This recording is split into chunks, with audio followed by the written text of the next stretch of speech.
Yeah, today talking to Uliana Elina. She is born in the Soviet Union and is currently living in the Czech Republic.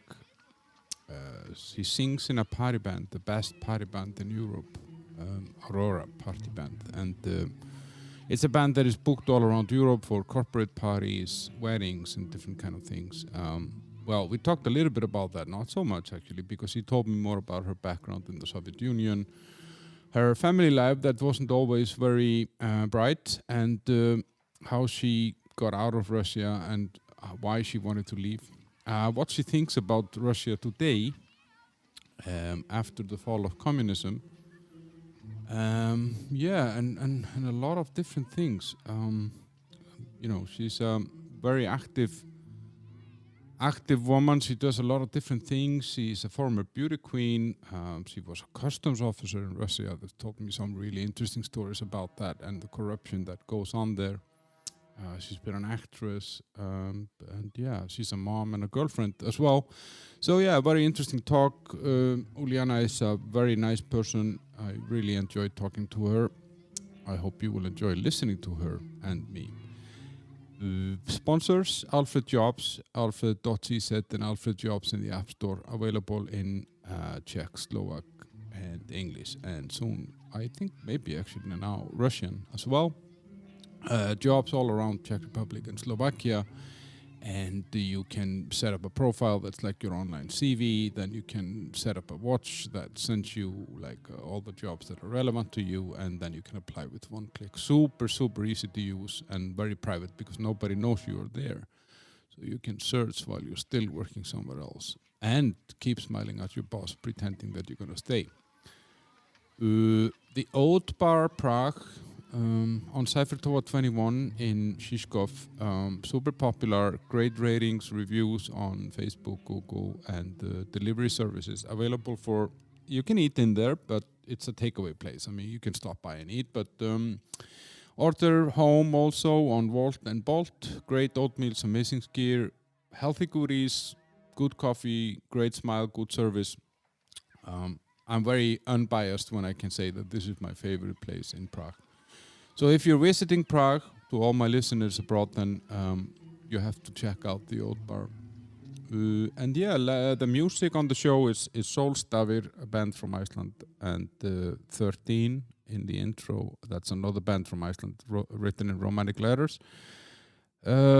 Please remember to subscribe to the show. Check out my YouTube page as well, and yeah, review me on Google. Show me some love.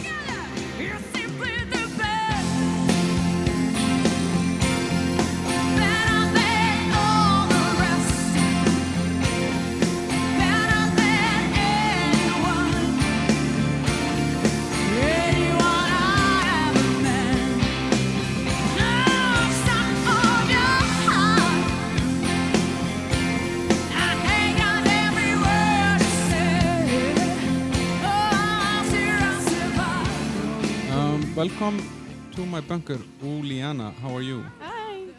I'm good, thank you. Yeah, your name is Uliana Elina.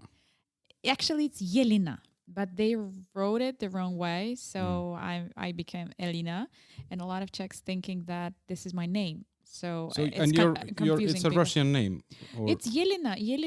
Some say that it's a Jewish family name. Some say it's completely Russian. So I don't know. It's just Uliana Elina. And who wrote it wrong? In the Russian police, like who the registry. Who've been helping me with a passport, like to travel. So yeah, okay, but as a kid, you were called Yelena with a J, or yeah, like in Russian there's no J, but like it just sounded Yelena. It's just sounded this way.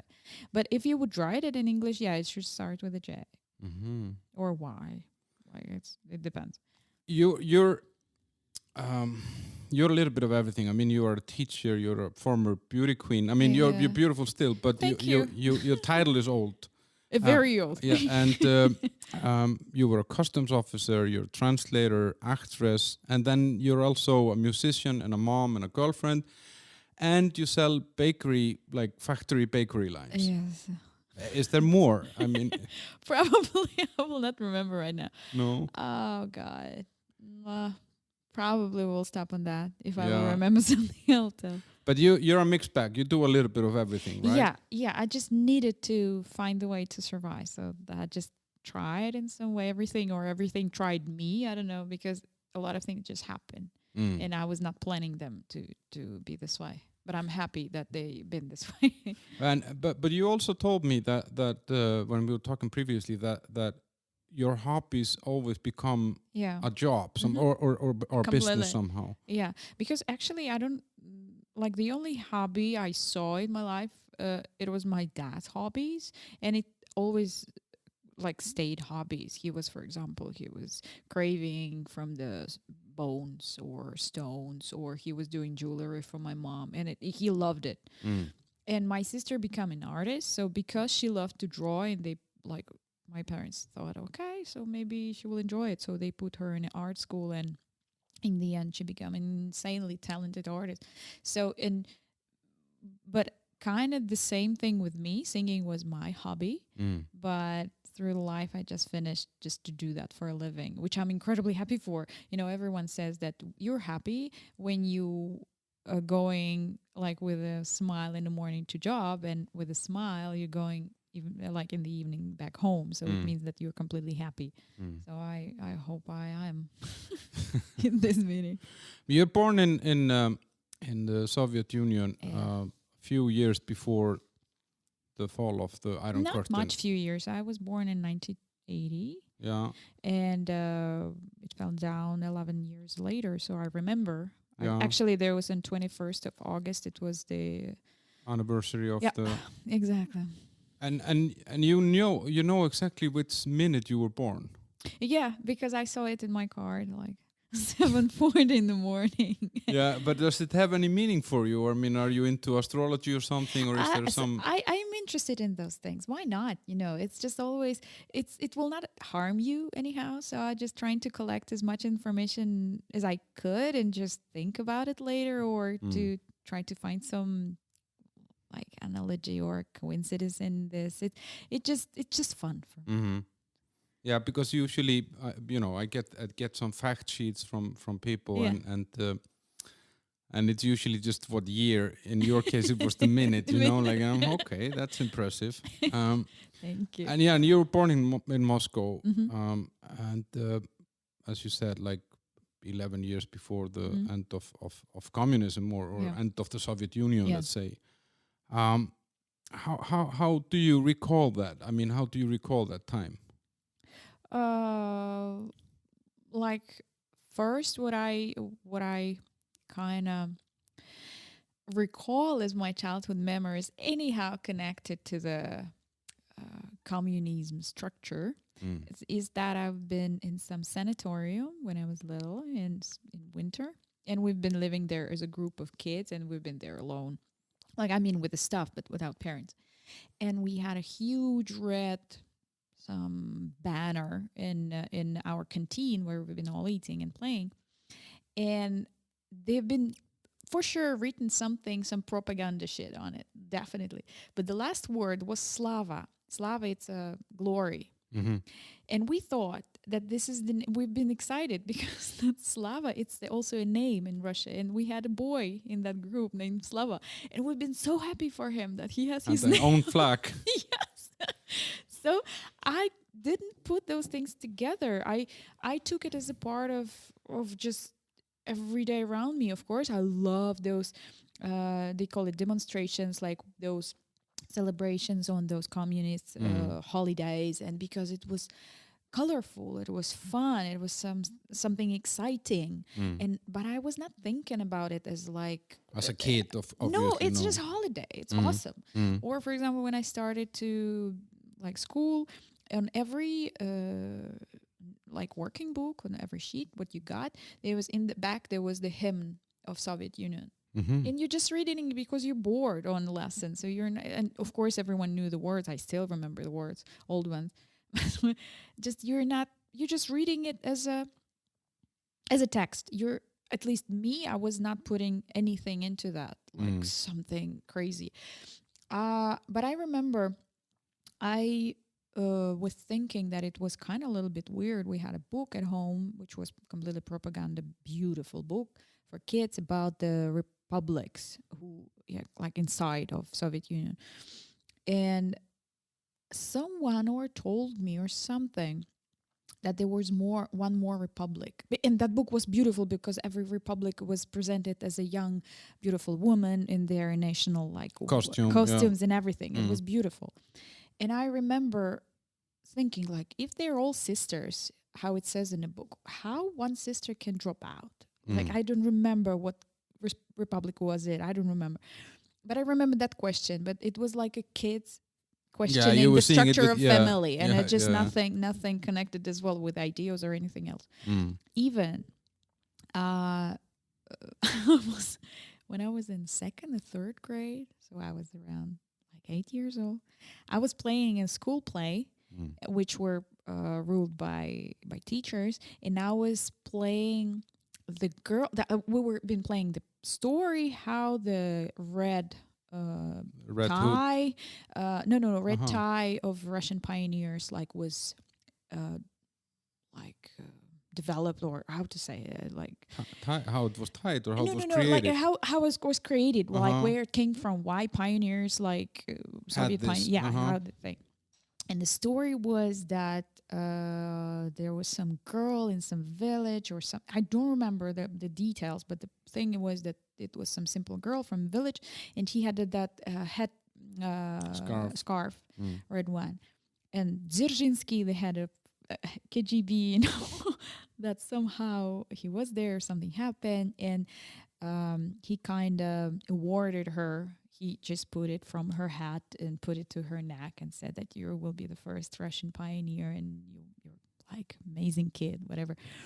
And we've been playing it as a play, and I have no idea who is that Dzerzhinsky, who are those people, what actually had happened. Because first, you don't talk about those things. Like, definitely my family never talked about around me about those things.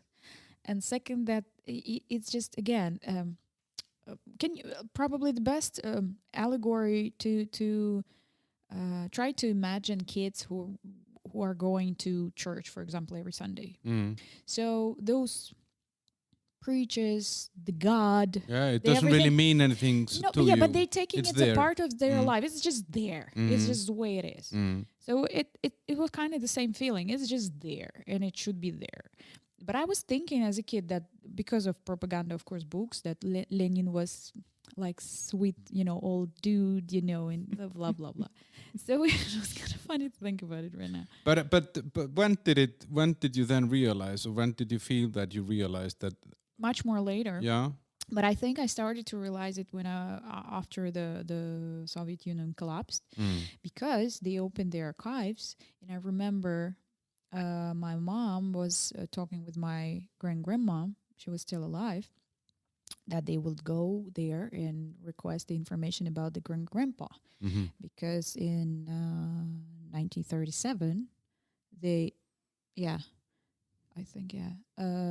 took him. They just came. He just disappeared. And when my grandma, who'd been like 22 years old, she had 2 kids already.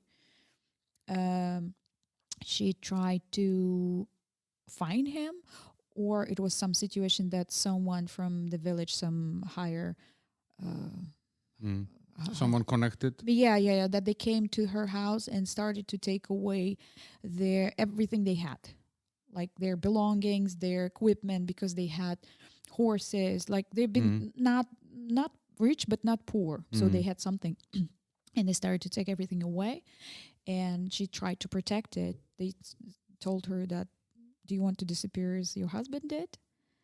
And she didn't know many years, like what happened with him. They burned her house. She like lost everything.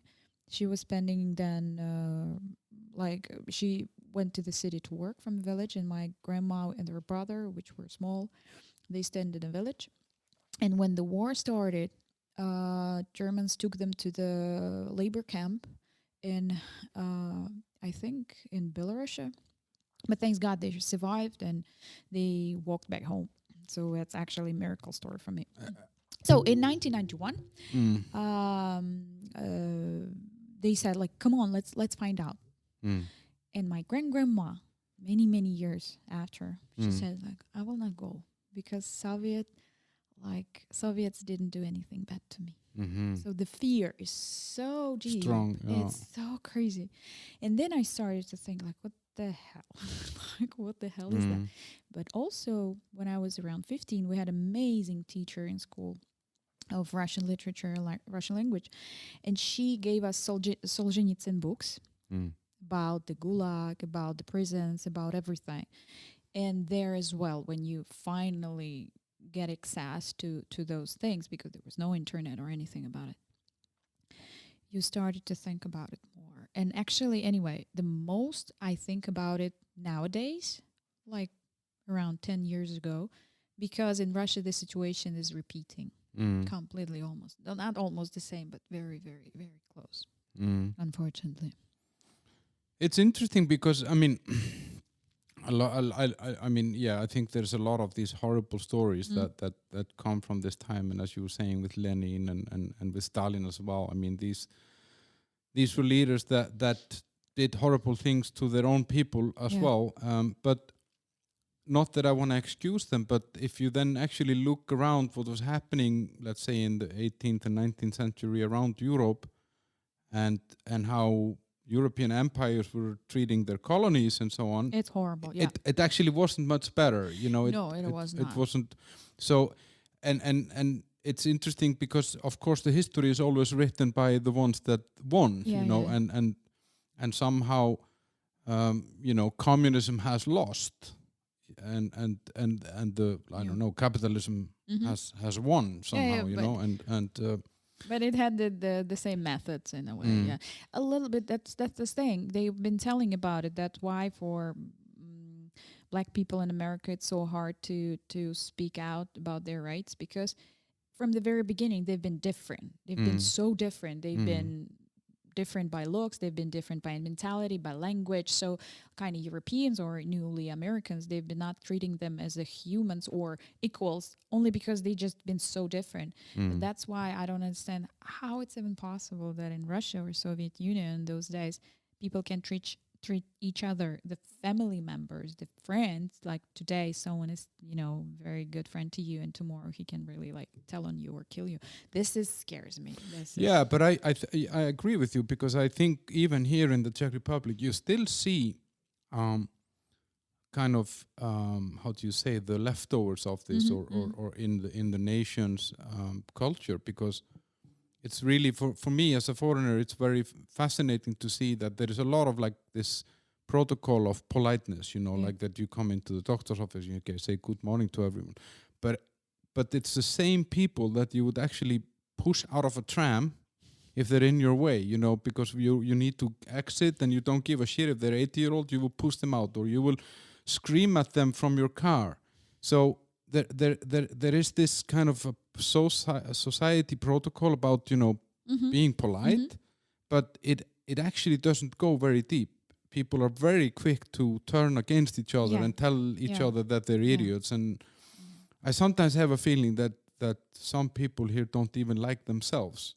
It might happen. That's a good point, because it's actually everything like that. When you're not liking yourself, it grows from your childhood. For society, it grows from your childhood society when you just started or been evolving like a society, and when you've been abused or like threatened as a society, it will stay with you. And even everything around it already will go away, but you will stay with your You're fears. still the same you. Yeah.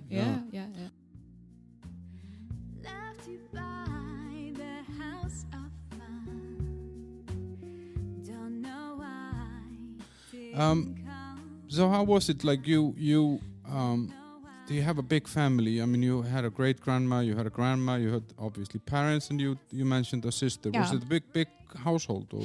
Not much big. I was living with my sister and my parents until I got married and to escape actually to my parents' home. My sister as well, but she went very far. She married the guy from States, Russian guy, but like she just went to States. And she never wanted to stay in Russia. And but we all like always had the those high, how to say, those relatives around, like cousins, like second cousins, third cousins, and those people. Because my grandma is incredibly friendly. She still is in a contact with everyone who is still alive, and thanks to her, actually, I know about those people, and somehow I'm in touch with them sometimes, and they're very nice. But of course, everyone is living different differently, and lives. Yeah. But I was incredibly interested in my family tree when my son was born, and I was like, oh my god, I have to collect it for him. So I did collect it, but not the main ancestors, unfortunately, because for this you have to go to archives or pay archives. And I tried everything. The one archive just find very little information, and other archives, they're incredibly far in Russia, so I could not reach them or something. It's just somehow, even nowadays, when the internet and everything, I could not just do that. Or for example, some archives say, no, someone has to just come by your name and fill some form. And I was like, who will come in? And for example, that archive I was contacting, it was next to Baikal Lake, it's incredibly far. That's in Siberia, right? Yes, and I was like, no, I don't know even people there, but it doesn't matter. It's just something that actually I'm happy I didn't do yet. That I will maybe, when I will have time finally to do something from, just then you will investigate the family tree. Yeah, I will finish that topic. But you get into music kind of early. I mean, music was your interest. You said your sister was into drawing and you were into music. Was there music in the family, or was there My dad played bass, and actually no one was before, like, or I don't know about anyone who would be in the music. But we had really great records at home. We had vinyl, and we had Mary Mathieu, Whitney Houston, Barbara Streisand, the Beatles, obviously. So like the classics, the like very quality, like top-notch classics. And I think that's started my feeling that, oh my God, I like it. Oh, that sounds amazing. But later on, of course, my parents put me in a musical school just that I will be somewhere because it just every Soviet kid has to go to somewhere. And so it's still the same. And I started there. And when I was 6 years old, I started to learn how to play the guitar in music school. And also I had choir, music grammar, and music literature. When I was so little, I really didn't get it, what they're trying to tell me. I was 6, 7, 8 years old. I just didn't get it. So I graduated when I was 12 from music school. I could play the guitar. I still can, but I'm like a robot. So they're giving me notes and I played, but I didn't know the chords. It still amazes me. So when I joined the band in my high school, when I was 14, they took me only because I could play, with my fingers, because everyone else knew maybe you should have played chords. You should have played the bass, maybe. I mean, that would have been great. But no one those days, I had one friend who was a drummer when she was 15, and I was like, whoa, that's like crazy girl drummer. It was not those times, that I never saw serious musical instruments until I was, I don't know, 20. Like 18, something like that. Because in a musical school, you cannot touch much. It's very strict education. You have to just to play this from a list and nothing else. Now it's much more better. But these times, like, so you're 11 when the Soviet ends, and then you mentioned that you had a great music collection at home, and you start playing guitar. I mean, if I didn't know, then I would have thought, oh no, you started piano or violin or something more classic, because like Russia was never, or Soviet Union, you never associate that with pop music or rock music, you kind of more think about... It was prohibited mostly, so that's why. So this must have been a big change when you all of a sudden can do all those things, Yes. Actually, I just would mention that I didn't play piano because we just had an apartment which were 42 square meters for people, so there was just simply no place for a piano. So that's why guitar was an option. And I remember when like everything collapsed and the doors kind of started to open, and there was like new TV channels, and they started to show, music videos, which were completely like, wow. And I remember that. And also I remember that I've been going to the huge bookstore in Moscow, and on the second floor they've been selling like secondhand English music magazines, and they had notes in them. And it was the only option to find out what the hell is, someone is playing in this song. So I was going there, I was just trying to dig out songs of what I like, what we can play. Anyhow, I was recording. I had a cassette recorder on my desk when I was doing like homework, and it was always on. So I think I learned how many songs even from there, because it's just constantly been playing in front of me. And every song I loved, I just had the empty cassette in the deck, so I was just playing like push and record, and I was having those songs what I like, at least in horrible quality. But it was cool, and it was my everything. And it's a romantic thought, like it's I because I had the same, recording songs from the radio, and then sometimes the fucking radio host started talking in the middle of the song, and you were like, oh, what the fuck, But what music did you like? I mean, what was your and what of the new stuff that kind of came when what was it Whitney Houston, or what kind of caught you, Like those days when I was just listening to the radio, it was Genesis, it was Bon Jovi, it was Roxette, it was kind of like those top pops.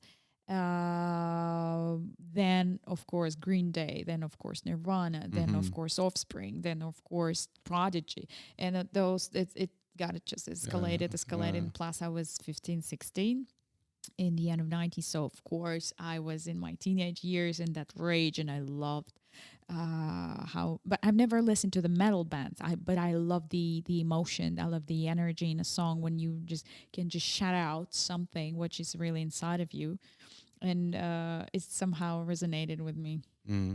But and you wanted to be a musician, or I was dreaming to be a singer. And what about your parents? Were they dreaming about the same? Were they supporting you, or no?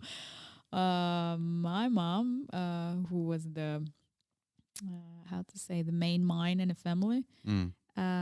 She I don't think she even knew how I sing. So she was probably focusing on what people from a musical school will tell her about me, and they never said anything. Actually, they didn't know, because I was not singing in a musical school. I was just playing the guitar and singing in a choir where no one cares. And then I was in that kids ensemble, whereas there was a choir as well. It was like 30 kids on stage who've been all singing, and and they liked more the idea that I can hold the guitar, I can play something, and I'm still little, and everyone like, oh, she's so cute. Yes, and she felt proud. But when I started to really talk about it, the worst that's a trauma, which connected with a memory from my childhood. When I asked my parents, I had it even in some diary, that I asked him to buy me a synthesizer, because I didn't feel the guitar. I could not. I was hearing music all the time in my head, and I couldn't put it out on the guitar into the instrument. I just couldn't. So it was, but when I saw the keys, I can at least like somehow, orient in that. But they said no, and and that's the story ended this way.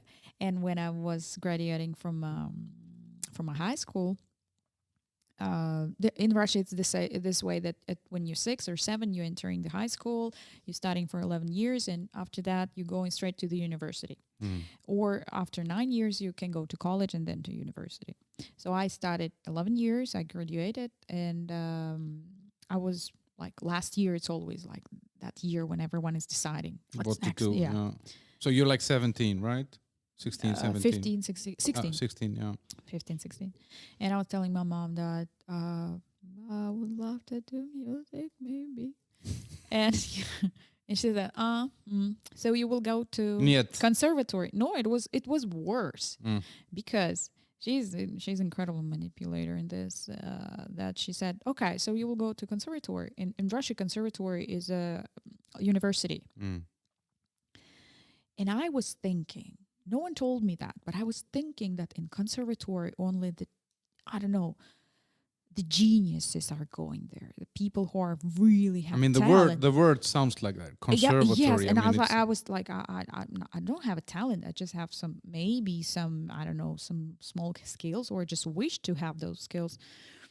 And I was saying, no, not because I just not good enough. And I was telling my mom probably like no, meaning that they will not just even take me. Why I would go there? And then she was saying, so then where? In the bar? And because it's still, we will, I think, talk about that. It's still this way that if you're saying somewhere in a restaurant or in a bar, it's almost equal that you're a prostitute. Mm-hmm. And it was enough. And I said, of course, no. So that and I don't know even why she said it to me when I was 15. How, like, what? But I just realized that there's no conversation about it. And one day she came and said, okay, you should be so happy. I put you in a customs academy. Customs academy. Yeah, customs academy. She didn't put me there, but it's Russia, so you cannot get somewhere without connections. So she had some connections. She talked with people, and they've been just waiting for me there. And I went to, you have to pass 3 exams to enter the university, because it's academy, New York, like university. And I remember that when I was writing the essay, I was doing like mistakes, like myself, like that will not take me.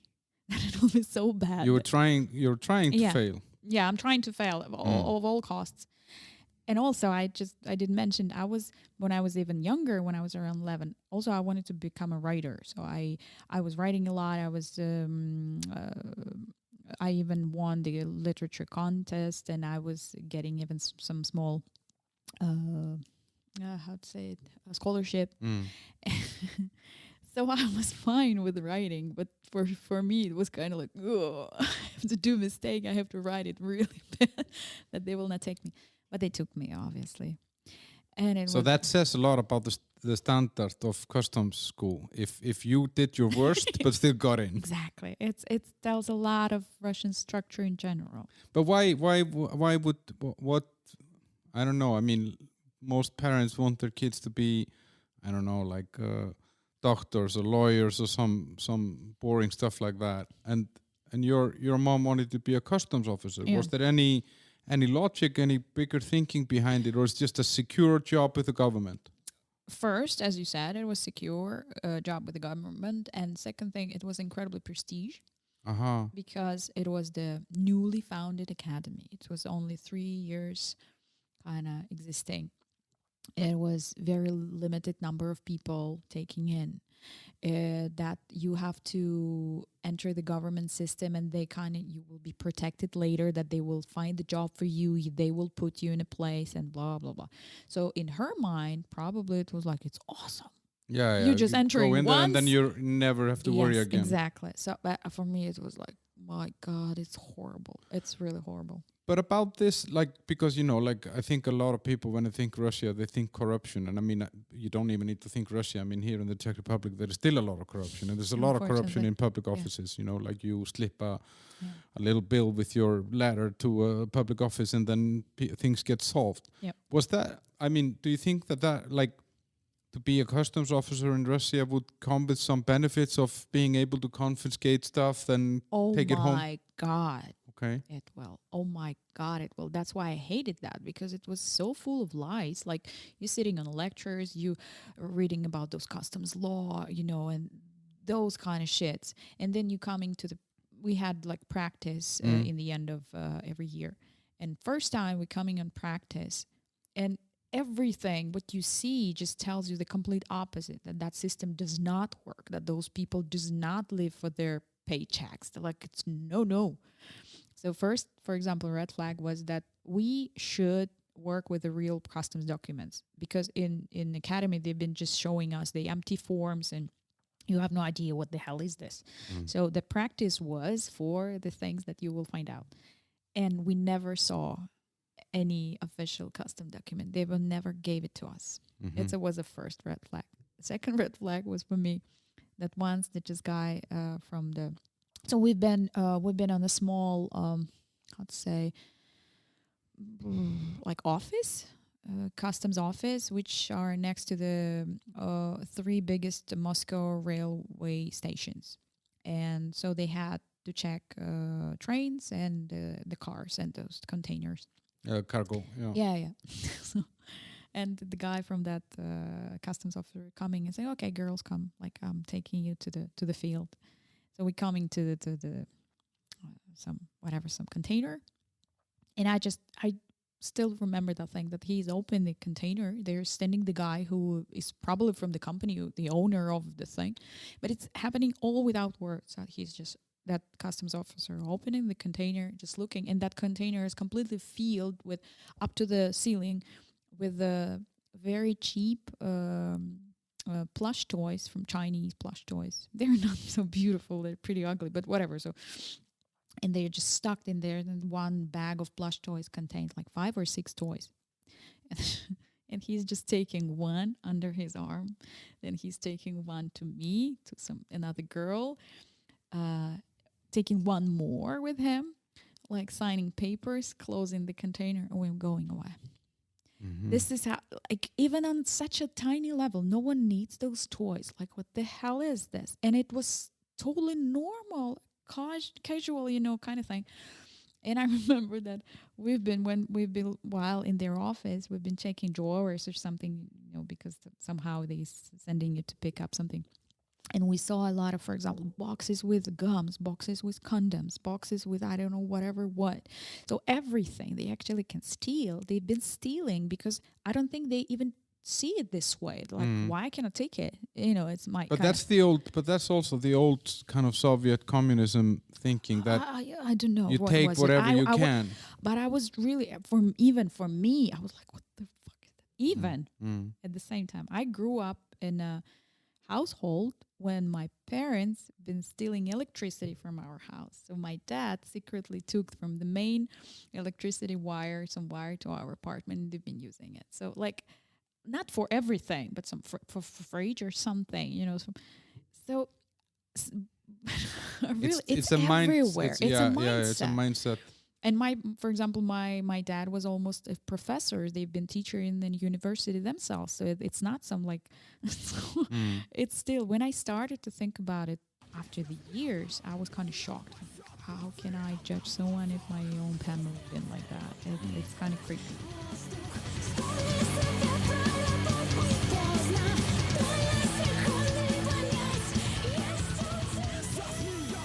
It's but you didn't last long in the customs. No. I studied 5 years. When I was 18, wouldn't it have been easier if they just put you right to work and then so you could start stealing right away instead of teaching you? Yeah. That's the thing. All the time, all those 5 years in university, telling you how important you are for economy. How, like, we will fight hard for our, like, protecting our economy, whatever, dependence of Russia. Bullshits, like really bullshits. And then you coming to work. Actually, they putting you somewhere, and you coming to work, and it was 2002, and I was getting $100 a month. So I could pay for my phone.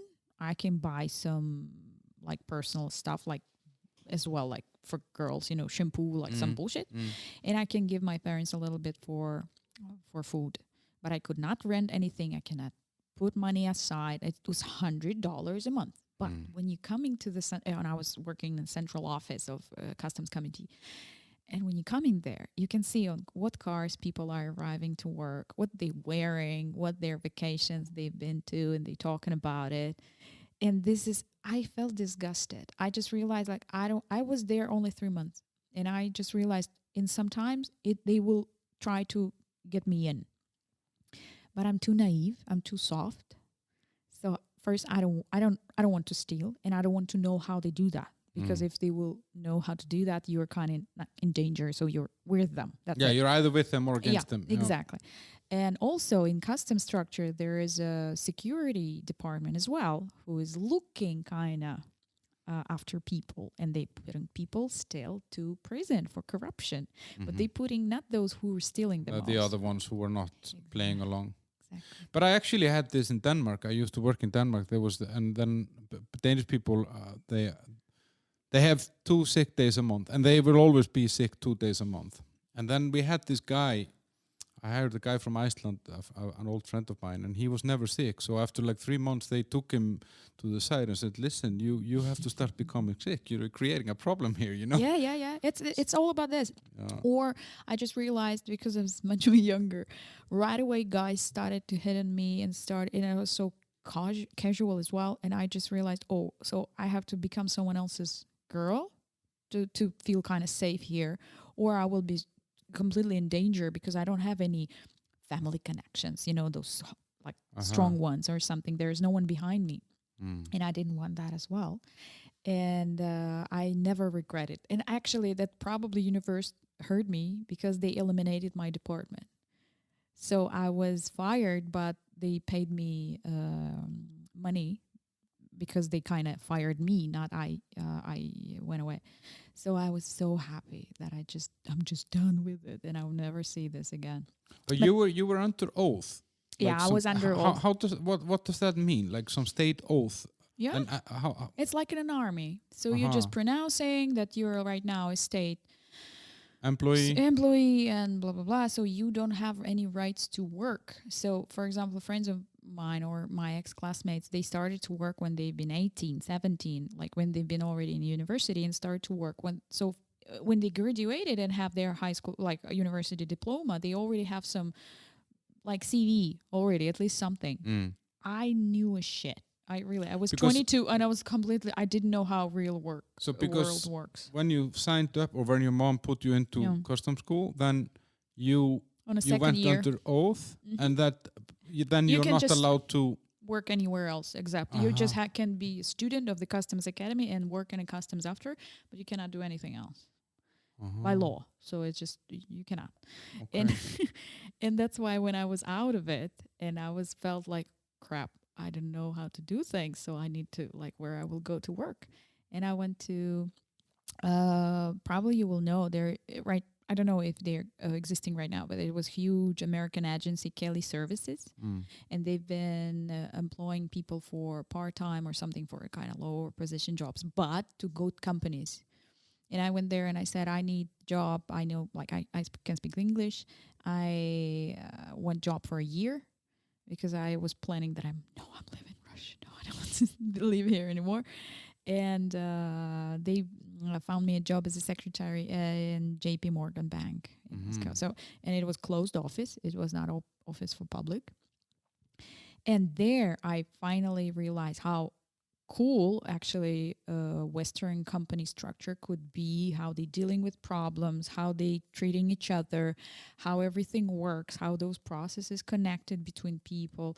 And thanks God I had that experience, because I realized, oh, that's how it should be, or something, because it was completely different world. In Russia, in the customs, it was very funny, because I was in department who've been actually investigating frauds. But we didn't have on our computers the fraud database or the command database. So I could not even do your actual job.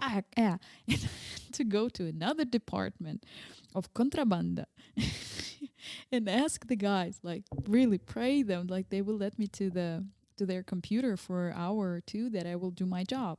And it was so bizarre for me. But this sounds a little bit, I mean, it actually, what you're describing here is kind of like out of a Soviet book or a movie or something, because it was always about making sure that, at least on the surface, the theory is beautiful, the surface is fine, but then in reality, as you say, we had a full office of computers, but we didn't have electricity or something. It looks nice, but underneath is garbage. Yeah. But actually, it's kind of been shock for me when I found out that here in Czech Republic, in some police department, because a relative of my boyfriend works there, he said, we're still using fax. And I was like, what? He's like, yeah, we still have to get a fax to do something. And I'm like, are you kidding me? So it's still happening even here in Europe. In some way. Why did you speak English? I always loved the English. I don't know why. I From was the music that you listen to, or probably, but I really, at 6 years old, I started to learn it. It was some small like activity for kids, and we've been doing even theater there, so it was fun. And I somehow saw it as a escape. Even those days, I just realized that I have to speak English to get out. Like I want to first, I want to find out about the world, but I just always loved it. and these $100 a month, it's probably not much more today. I mean, it's maybe 300. Honestly, don't know. Right now, ruble felt so badly that I don't know. I had a friend who been in customs academy with me, but year younger, and he'd been working in one of the biggest airports in Moscow. And he was telling me kind of the same. He said, "Okay, we had 7,000 rubles like paycheck. It was around $300." And he said, but I was making, not earning, but making around 3,000 a month. So for those people, he said that they've been doing jokes like, for how much gas you spend your salary this month, like it was nothing for them. It was not the point why they were there. But this is the problem, because in the end you push the people to being desperate to make money to be able to pay rent, etc., etc. And but you said you learned the English, and you were to work for JP Morgan there, and so you wanted to get out. I wanted to get out. Oh my God, I wanted to get out. And it was 2002, 2003. And I wanted to get out actually to Greece because I love the country. And I thought, whatever, Greece, it's a European Union. I will just go there to university because I love the climate. I have friends there. And I will just get a European diploma. And Greece, those days, they've been giving scholarships. But because in 2004 they had Olympic Games, I got in that position that they started to cut off like any other expenses just to save more money. They were probably finding out that they didn't have money. Oh, probably. No. And so I didn't get the scholarship that year. So that's why I said, okay, I'm not going straight away, but I have to find a job, which was JP Morgan secretary position, and then in a year I will try again. That was my plan, and I was very excited about it. I finally, first time in my life, I felt empowered, and just I can do everything. That youth feeling. And then I replied to the ad on the internet because I thought, okay, I'm staying here. I have a job.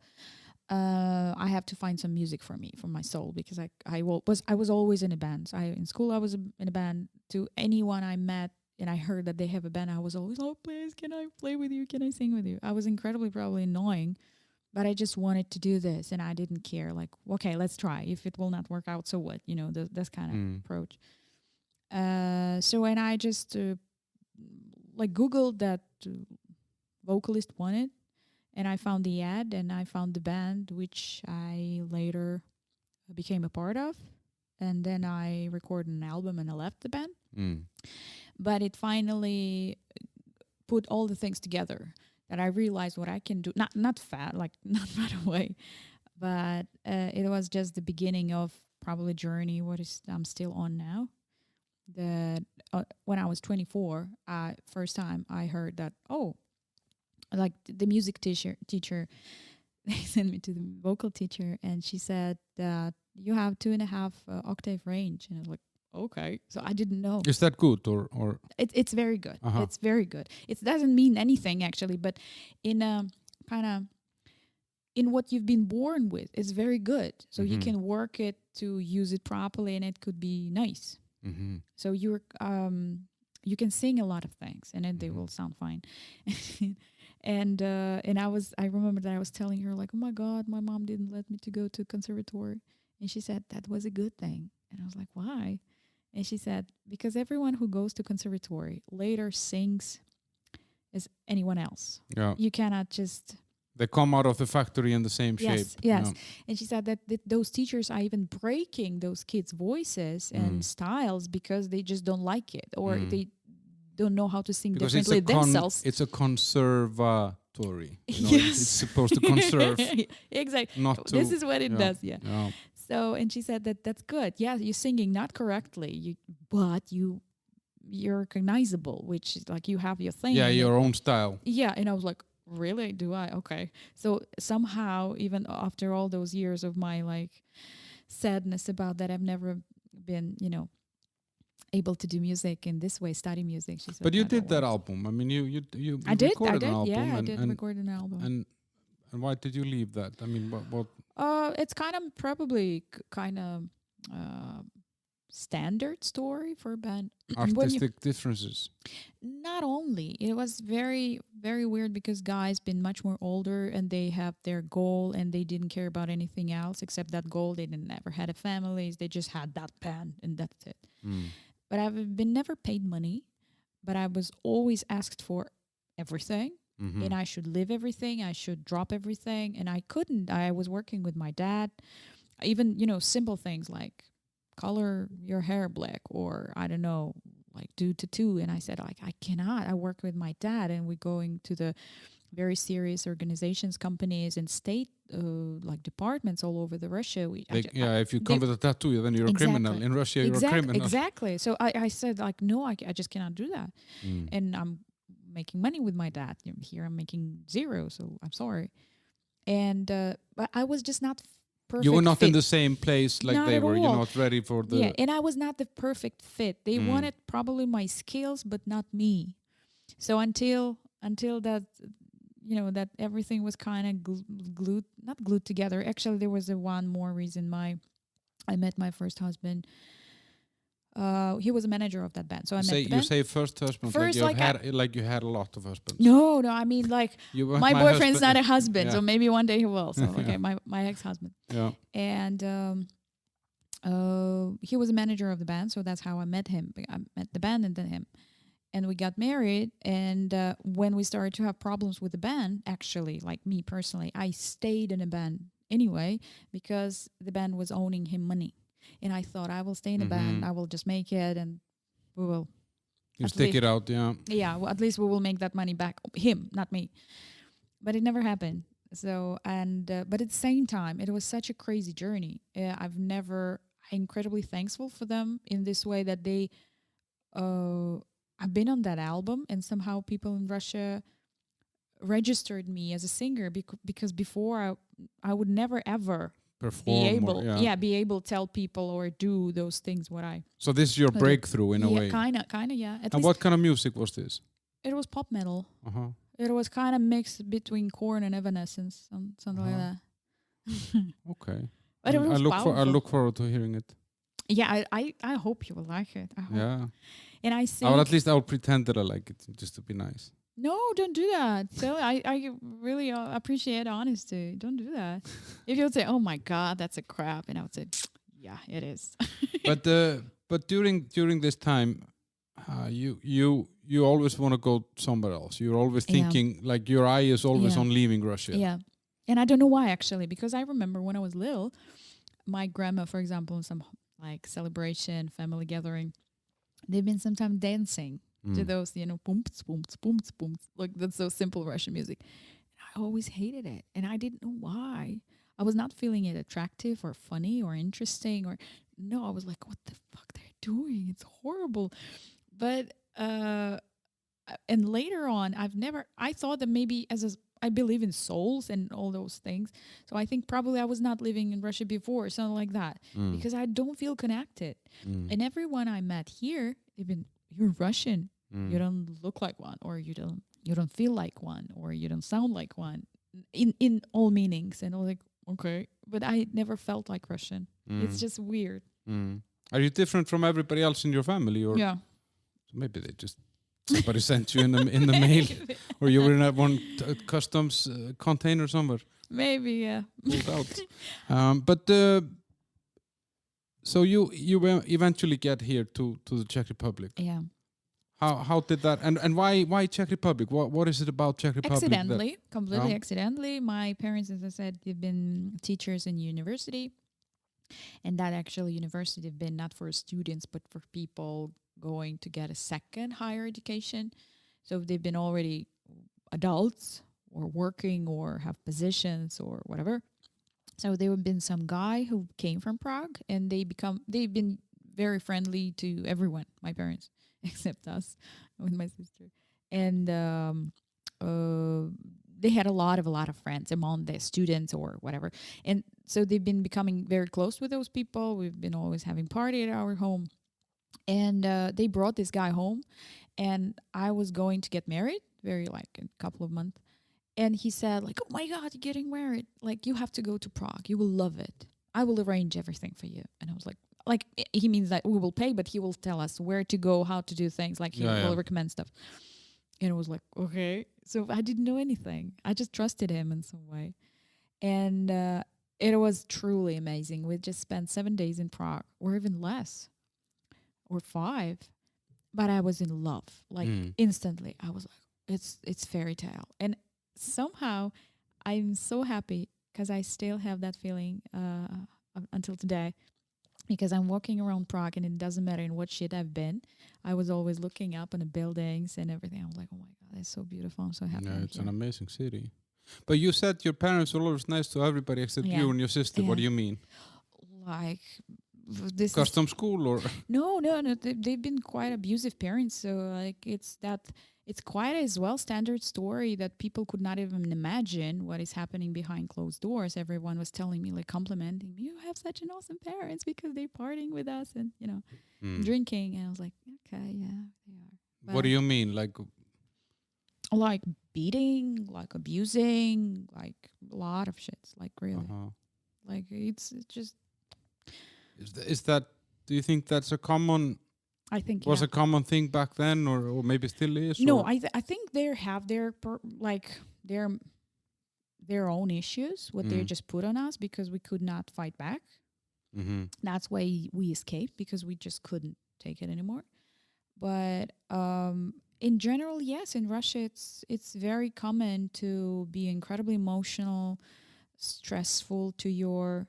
Like the household is stressful, everyone is not happy, and I've never got it. I've never understood why we're all healthy, we're not dying, we're not starving. Like, what the hell? Why? Because my mom is that person who will create problem out of nowhere. So I learned to be afraid all the time because I didn't know what will happen when she will come home. Even I could clean everything, until like she would find something. It could be anything, like really bullshit. And she would start to yell that how I'm ruining her life, and those. So it's just a very narcissistic, insanely, unfortunately. And that's why, like, I don't have that anger anymore, but I have issues as well as my sister. So we're fighting with those issues still, both.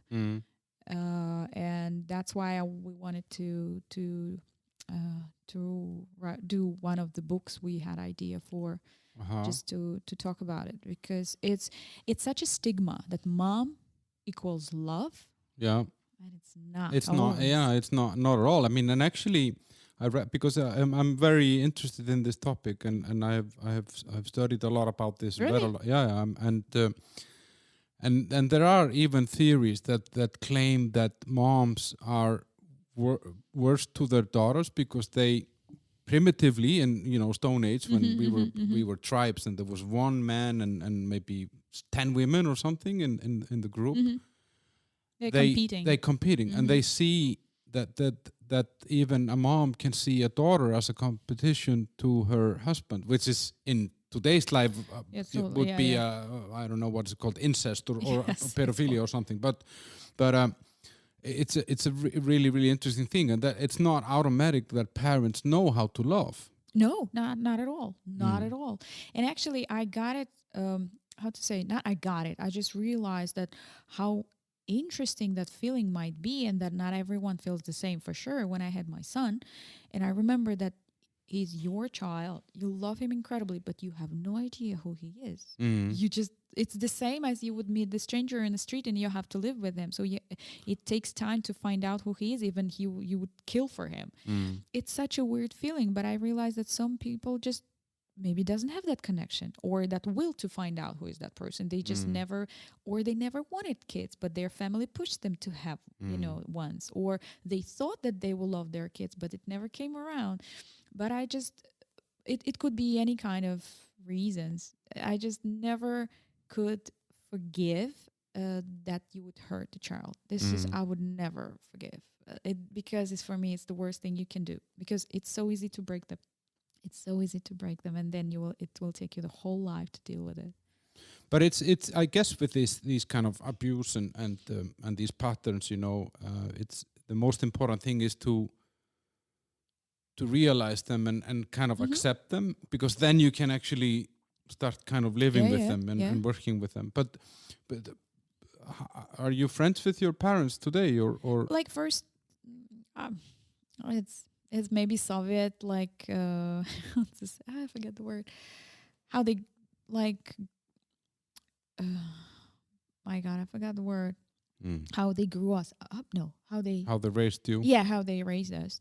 That you have to be polite. So I'm still very polite. If they're calling, I'm writing them that I will call back, even if I will not. If they, or for example, dad is calling and saying, talk with mom, she misses you. And I'm saying, yeah, I miss you too, but I don't. And this is very painful for me because I hate lying.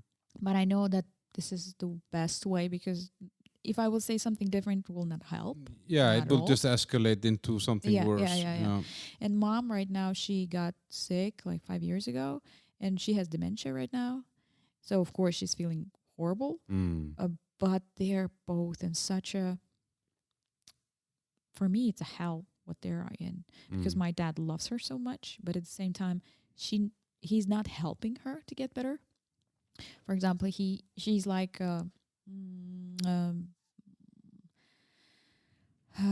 like a naughty kid right now. And she, for example, I want some, I don't know, sweets, cake. She cannot do it. She cannot eat it. No, she shouldn't. That's the worst thing you eat when you have this. Yeah. Exactly. Like not dementia, because she has much more those like diseases. Dementia, it's like the final result of yes, it's just what come out. But yes, she has all of this. And but to shut her down, he gives her whatever. Yes, and then he's really like calling and saying, she doesn't want to do anything, no physiotherapy, no like exercises, nothing. And like, guys, come on. But that's why we cannot fix it. My sister was sending the money, finding the doctors, do like what we can do from that distance. So you do everything, but in the end, you're realizing that they don't need it. And you don't feel guilty not being there? No, it's horrible to say, but I was happy when she got sick. I realized like, oh my God, she will not come. It's horrible. It's in general, I would love to have a mother, what I love. Oh my God, I miss that mom. But I've never heard her. Like maybe I was very little. I remember I was sitting in the apartment and the lights went off. Like, so it was some blackout. And it was night, it was winter. And I didn't know what to do. I was so scared, completely alone in the apartment. I was like 6 or 5. And I was looking out of the window to see them walking through from the train station. And I couldn't see them. And I was crying. I was praying to God that they will not take my parents away or something. They will be late or something like that. So I had that love for them. But through the time, I just lost it and lost it and lost it. And for my dad, I have a little bit different relationship, because when I started to work with him, I realized how fun he is, how smart he is, how amazing he is in that like intellectual way. But in emotional way, he's a devil. Like really, he can crush you, like put you down so easily and so fast that you don't want that. So that's why actually no one else could work with him. I was working with him because I was the only one who could handle him. He was not putting it that much on me. But when did you realize that it was? Because I think a lot of children that grow up in an environment like this, they just think this is the norm. No, I never saw. No. Were you young when you realized, okay, there is something wrong here? First, I saw in other families where I knew that they're not beating them at least. And second thing, we've been not bad kids. We didn't misbehave somehow badly. We've been just beaten. For example, my mom beat my sister because when you've been like in 3rd grade, they've been pronouncing you the pioneer. It was very, very like Prestige, prestige celebration, blah blah blah. So they, of course, they've been putting in the first line the kids with the best grades. It's nothing. So you're just whatever becoming pioneer. But those days, and my mom beat her because they didn't select her for the first like round. What those kind of things, like what? Yeah. And I'm sorry for them. I think that I cannot do much for them except, at least lying to them that I would be very happy to really feel this way, but I'm not. But I'm thankful that at least they showed me how not to do things. Yeah. From this point of view, You learn from this as well. Yeah, even you don't need to learn this way to find out that it's not okay to beat your kid. So I remember my dad beat me, and I had bruises all over my face, my neck, my arms, and I didn't go to school for 2 weeks until it will fade out. But he apologized, but still, I there was no reason for him to do that. And I was like, guys, why do that? I was not mad. I was just so tired of it. How old are you when stuff like this is happening? 15, 14, 15. I was quite... They've been much more worse to my sister than to me, but to me they've been... Is she older than you or? She's older. She's 7 years older. She's much more older. Some people cannot help it all.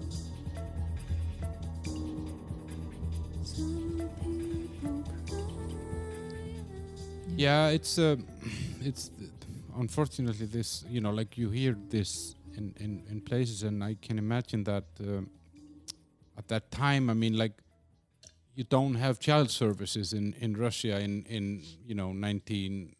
They had them, but what they will do? Yeah. So that actually, it's still the same situation here. When I was unfortunately fighting in a court with my ex-husband for my son, there was a situation kind of similar to this. And when we went to social services, they said, like, did he had a, like, how to call them, those bruises? Yeah, bruises. And I said, so you have to wait until he will get bruises? It's like, but how we can prove it? Because when bruises, it's good. And I was like, really? What? So it was very long story for us to prove that something is going on there. We did it. Even criminal police was involved. But I'm so sorry for my son that he experienced that. It should not be, like, really, kids should not be through that. So, like, your ex-husband, is he Russian or? He's Russian. He's 1/4 Georgian and the rest of the Russians. And we divorced here. He stayed to live here. He's still living here. Okay. And your son is what, like?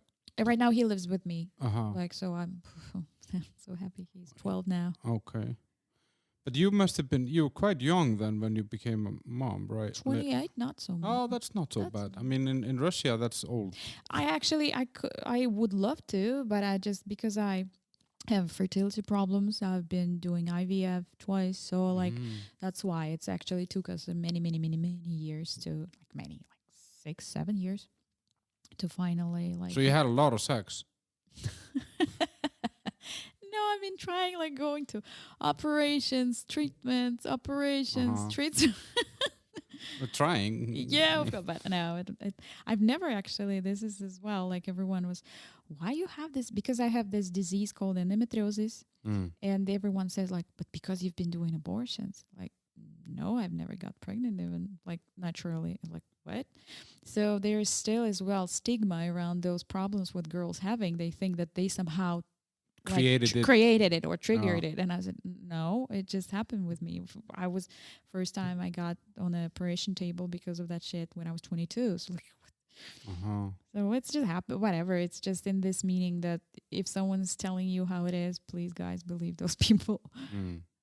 So you fell in love with Prague. You came here. Yeah. You came here on a mini honeymoon, let's say. Yeah, 5 days. And then you knew you wanted to come here. Yeah. And actually, we just get back, and we've been so excited and telling how amazing it is here. And that dude who recommended us to come here, been telling our parents, like, yeah, okay, they love it, but there is pretty low prices for real estate in Czech Republic. And my parents, somehow they've been so excited about that idea as well to move. My sister had been already living in States.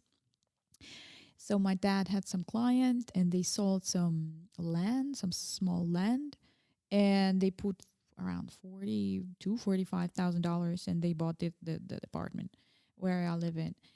But that apartment stayed empty. They've been visiting once a year, telling everyone at work that we go into our house in Czech Republic because it sounded very wow. And my ex-husband was trying to get a job in States, in England, and whatever, I don't remember even where. So we've been trying to find a way how to get out, but it just didn't work. And finally we just thought, okay, maybe we will try Czech Republic because it was much more easier to get here those days. And we just asked our parents permission just to be in this apartment until if we will get here. And because we thought that from here we will go further. It's just like some transition. And it completely changed everything because we've been applying for a Czech visa for 2.5 years and we could not get it. And we spent around $10,000 on it. Like everything we've been making, we've been investing in that shit. Because those days you cannot just get a visa; you have to have a company. So, but we are not here to sponsor you to get here, and not this way. You have to found the company and pay taxes and create the activity, which is not existing. So you have to pay a lot of people. There were a lot of companies who have been selling those fake companies, fake papers, just to people to be able to get in. So it was really expensive, but whatever, it just happened the way it is. And I was already pregnant with my boy, and we didn't get a visa, but my ex-husband did. So he left, and I stayed with the newborn son in Moscow completely with no money, nothing. And I was like, crap, what I will do? And my sister those days, she said that, look, it's winter, Moscow, cold. We bought a house in Florida, just come, at least you will be with me, and at least it will be warm for the baby, it's much more better. And I thought, of course, for the baby it will be better. So we flew there. She's incredibly generous. She paid for the tickets and we flew in America. But I was completely shocked. I've never been. I was dreaming in my childhood to come to America, and I didn't like it, and I was so shocked that I don't like it. And Florida isn't so nice either. Maybe I don't know. I was like, what? But again, I was in this stressful kind of situation then, and new mom, and I have nothing, and I don't know when I will see my husband, when I will leave. I had nothing. I just was 2 suitcases and nothing else. We rented this apartment in Moscow, of course, to make some money. So it just everything disappeared kind of in one day. And we called to a Czech embassy and asked if I can apply there because I was planning to spend 5 months there. And they said, yeah, you can, but you have to come yourself, even with a small baby. So I flew from West Palm to Washington, and I was so scared to death. Oh, my God. But it was a lovely trip because the brother of my sister's husband, he worked as a Ross Geller from France. He worked in the National Museum on the main, that street to Pennsylvania Avenue. Yeah. And to the White House. Yeah. So he took us. We've been sleeping at his place, and he's an incredible guy. He, for example, he loves medieval instruments, musical instruments, and was building even some of them. And he's biologist, something. And I have a picture when he's playing some very weird instrument, really from Middle Ages, and he was playing his own music on it. And that music was beautiful, like a lullaby to my son. So we just slept in his place. Next morning, he was living very close to that embassy district. So I'm with my stroller, just coming to the Czech embassy, and there's gorgeous park. Those embassies look amazing, and there's no one, literally. And I was like, what the hell? Because in Russia, those lines, you have to be there at 6 a.m. just to wait for your turn. It's the same here. Great. Foreign police in the Czech Republic, minimum 8 hours. Yes. And we coming in, there is a very bored lady who just sitting. I can see that she's shopping online. She has nothing to do. She's just taking my documents. I was signed just one paper too. And I just, okay, bye. So we will call you. And that was it. And I was, okay. So we went to the And I realized that later that I forgot my passports there, so I couldn't get on a plane because we went out. We went to the zoo, and I was so happy that I can be in the zoo with my son. But he was 7 months old, but whatever. And and I, oh my God, I don't have passports. So I ran to the embassy, took the passports, and then took a taxi, and they just brought us near the White House, and I was just walking to Little Lincoln and back, and just because we had like 3 hours, and we stopped at Ilia's National Museum, we had a lunch together, like some squirrels were It was a jumping little around. bit nicer experience than the Russian Czech embassy in Russia, totally. right? Yeah. So I've been in 24 hours in Washington. I came back, and you know what? We got a visa in 2 weeks. Yeah. 2.5 years in Russia, and there was 2 weeks. Thanks God. But what? So I changed the ticket. So in December 1st of December of 2009, I came here. Oh, I came here in March 2009, and I actually moved here in the autumn, like September, October. So we were around the same time. Yeah. But I didn't need any visa. But I had to go to the foreign police and register, and it was I spent a lot of hours there. But why? Because I mean, like there's a lot of Russians that come here. Yeah. And I often feel that it's a transition in the beginning, that they think about it. Okay, let's go first to Prague, and then maybe we'll go somewhere else. I'm not sure in that. A lot of them just come here just to be here, and in Russia they call it the. How to say it in English correctly? How you call things what you have just nahradni, like in Czech it's, for example, you have 2 keys from a car, so one key is your backup or backup. Or, So they call it the backup airport, and there's a phrase in Russian language. Really? Yeah, backup airport, and they even so that Czech Republic is the backup airport. Not only Czech Republic, they're just asking like, do you have запасной airport, like backing airport? And it means that it could be anywhere in Miami, in Spain, in Cyprus, or in Czech Republic, or whatever, wherever we can go. But there are certain like locations where Russians are kind of in love with. And why Prague and why Czech Republic? Why do Russians like it? I think it was they thought that they knew it from their youth. Karl Gott, and the Czech Republic was one of the most countries where Soviets was sending their best workers. Even my grandma, because she was best worker, she was awarded with a trip. And it was still like, up-road country. It was still Western country. So people had that like, excitement about the Czech Republic is something gorgeous, unreachable, amazing. Second thing was that there was much more cheaper real estate than in Moscow already those days. Right now it's different. But those days in Moscow you can sell like 33 square meters, 1-bedroom apartment, and buy townhouse here for 120 square meters. Fucking shit. It's like that now? No. It was? It was. Yeah, so that's why a lot of people did it. They just invested this way. Plus... what about the language and the cuisine? Plus cuisine, I don't know, like probably like Russians love to eat, so that's no doubt, and beer, of course. Wow. So, but it's not the main thing. Main thing also been that even it's not true, but a lot of Russians older than 50 or 60 or 70 been thinking that all Czechs speak Russian. And Czechs hated that.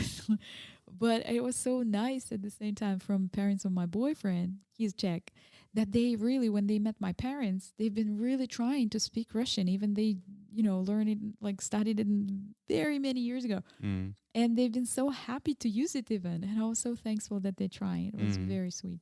Yeah, because it's kind of like they studied Russian here until 89. And then English came in. Yeah. I wouldn't say with excellent results yet. But so yeah, I guess you have those people who were in school and are maybe then nowadays 50 plus. Will probably understand or speak some Russian. It doesn't mean they will want to use this language or talk with you, but Russians like really they still can see Russian tourists coming to the shop and starting to speak Russian to the people behind the counter, and I was like, oh my God. But I guess also one of the reasons why Czechs don't want to use the Russian is that the Czechs don't have pleasant, let's say, notion towards the Soviet Union. Yeah. And like and it's really, really interesting because, you know, I've worked in all the Baltic countries. Mhm. I've worked in Poland. I've been in Romania, Hungary. I've been in the Balkan countries. I've been in a lot of those countries where you can say that they suffered under Soviet rule.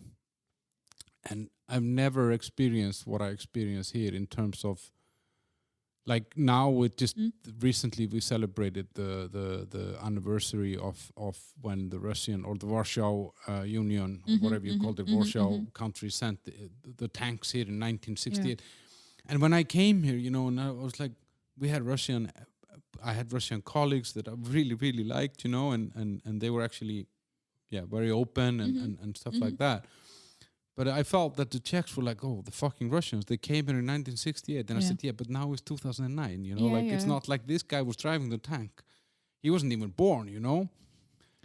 I honestly, maybe I was lucky. Maybe it's just, I don't know.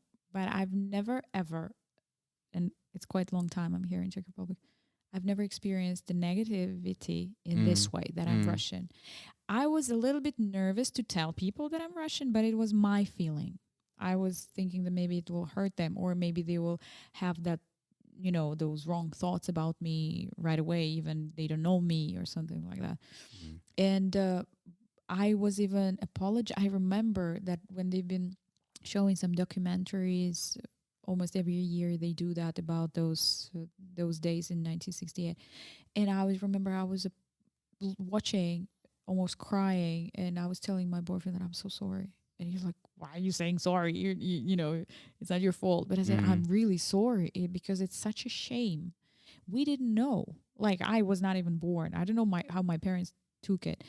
But this feeling that, so it's like someone from your family, you know, I don't know, killed someone else's, relative. It's a horrible feeling. Yeah, but it's still not your fault. No, but I just I can understand the people who are still angry, because they have all the rights to be angry. Yeah, but on the other hand, I mean, as far as I understood Czech history, then they actually voted a communist government here in a free election after Second World War that then wanted to be part of the Soviet Union. But of course, it doesn't mean that the Soviet Union was nice or or communism was nice, but it was actually an ideology that at that time was relevant. Because maybe because they actually didn't even have such a strong will to become completely independent. They thought we will be with that, stronger kind of brother, and he will help us. A lot of countries thought so. Yeah, and I mean, if you think about it, like 10 million people in the middle of Europe, and just 2 wars in like 30 years, then okay, let's stick with someone. You know, I can see it makes sense, you know, but there is a lot of people that come here from former Soviet countries, like, you know, from Ukraine, from Russia, and so on. And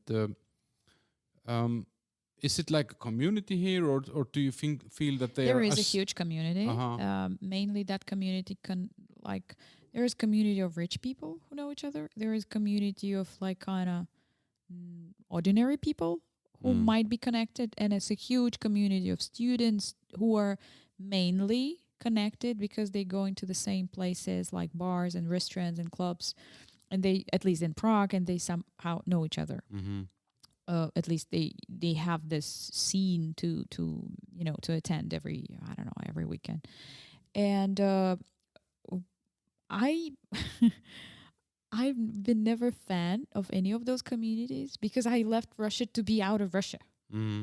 And I didn't want to be connected with the Russians at all here. But it happened that my first job was as a journalist for Russian newspapers and magazines. And because it was the only job I could do from home without any work permit, with my, I was breastfeeding still my son still. And there, while I was working there, I just realized that my thoughts have been completely correct. I don't want to work with these people. I did, thank you. And no, not anymore. Not everyone, but at the same time, with people I'm friend with, still Russian ones, they trying to like enter the Czech community. One of my closest friends, they even changed their family name to be more accepted somehow or assimilated. Yeah, that they just said that no, we're here. It's our home. We have a house here. We just feel this way. It's nothing like that they're faking something. They just feel this way. They said, no, we never wanted to be in Russia. We hate in a lot of points what's going on there, how life is there. So no.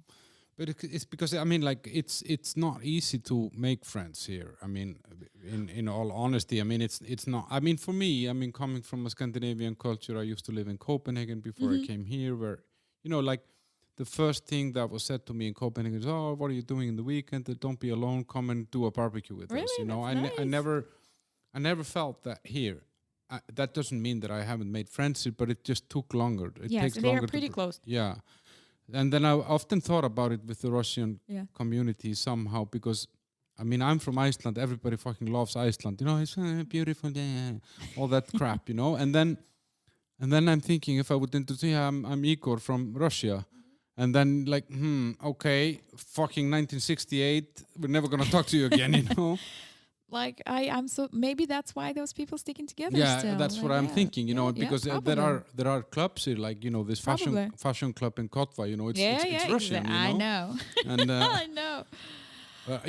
Anyway, so you, I guess, I mean, like you and your sister were not the only people. I mean, there has been, and that's what happens when there is something wrong in the home country. People want to leave. Yeah, and. Sometimes they don't want to, but they should, like, or need to. Yeah, it's my business as well. And that's like like not much seems to have improved in Russia. For of course, you have more freedom. You can travel. You can choose to move, and you can leave. Less and less, actually. Yeah, but other than that, I mean, someone who was kind of at the bottom in 91. Doesn't necessarily have a much better life now, no, right? No, not at all. Not at all. Everyone says that when you see Moscow, you're just going, I don't know, 50, 60 kilometers from Moscow. It's a completely different world. I know, yeah, that's true. And it's all about that Russian that they want to show off.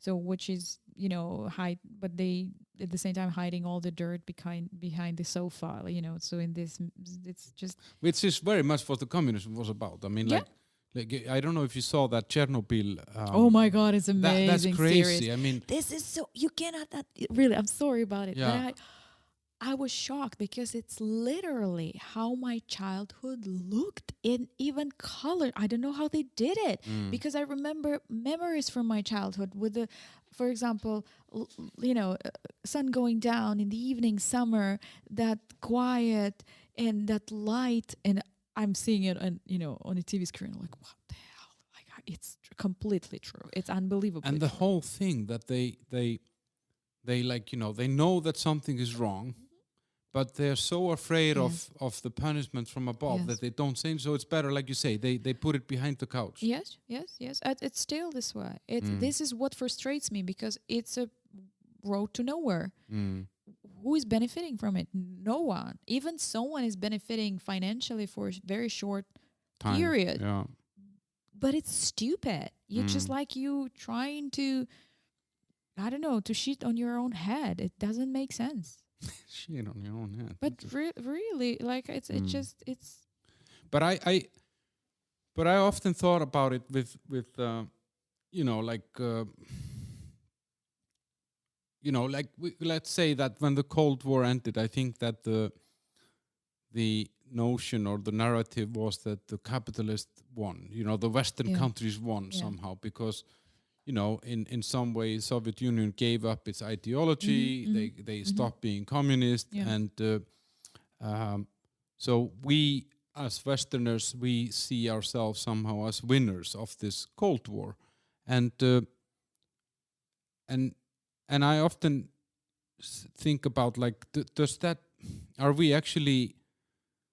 we preventing are we keeping Russia in the corner somehow? Are we keeping Russia and Russian people? Because I mean, I hear it when I talk to people in England and so on. They talk, oh, the Russians, and I'm like, what? They haven't done anything for ages, and actually they haven't done anything for a century or something, like they actually won the Second World War for us. They, if it wouldn't have been for Russia, I can maybe a little bit like. Not agree with you only because Russia started Second World War and they invaded so many countries like Finland, they invaded Poland, they invaded Ukraine, it was so much massacre. Yeah, but they turned against Hitler in the end. I mean, but I think there is very big difference in between Russian government and Russian nation. Of course, there are some traits which people hate, and I hate them honestly myself.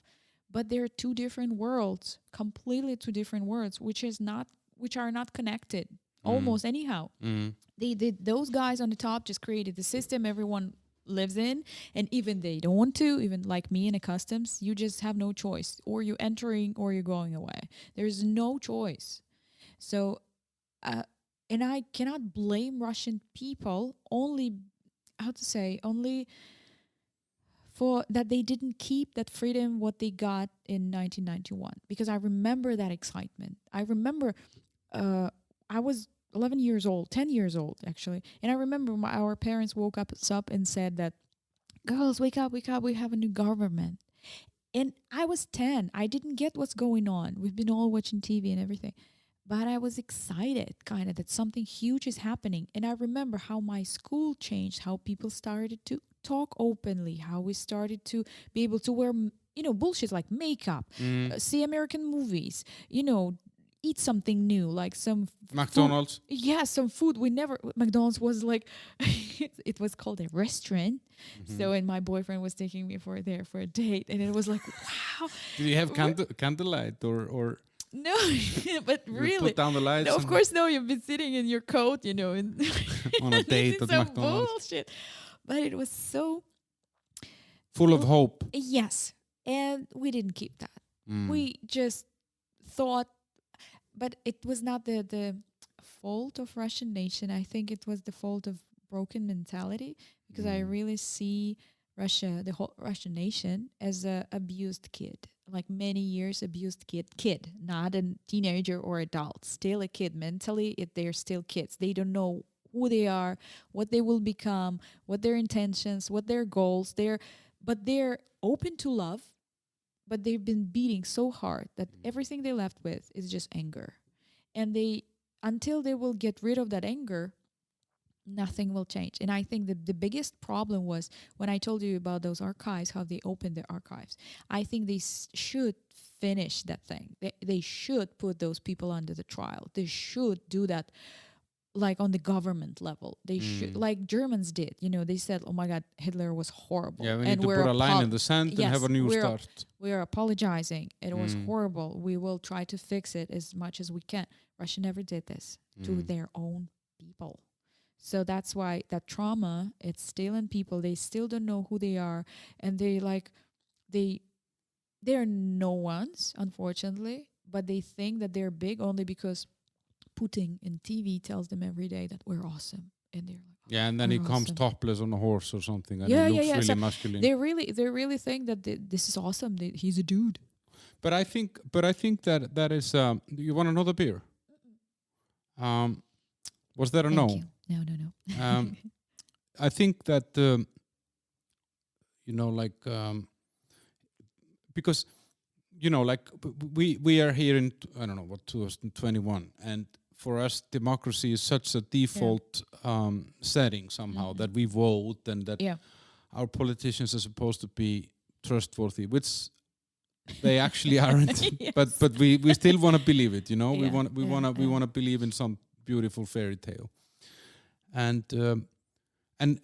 But it's actually just like a 100-year-old fact that, until the end of the First World War, and to a large extent until the end of the Second World War, we had like dictators, we had monarchies, we had Kaisers and whatever these tsars in Russia and everything, and So in some way, you know, like the Russian NATO, you had Alexander the Great, you had Lenin, you had Stalin.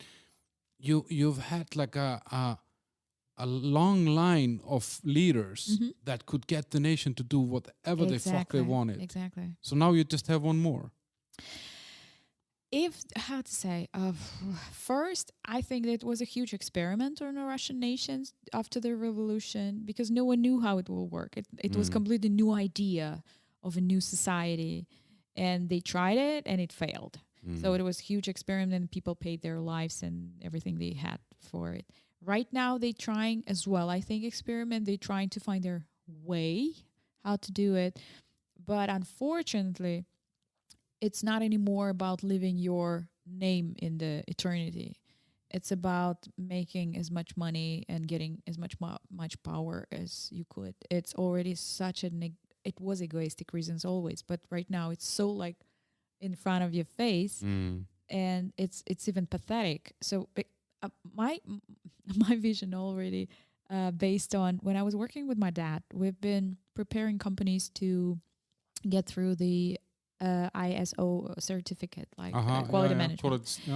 And what my dad was doing, he was with his friend, they created the system how to put business processes in the company in some sort of structure, and then to teach people how to see that structure, that they will be able to change the structure, but not to lose anything, to improve, save their positions, their work, but improve it, not just on paper, but in reality.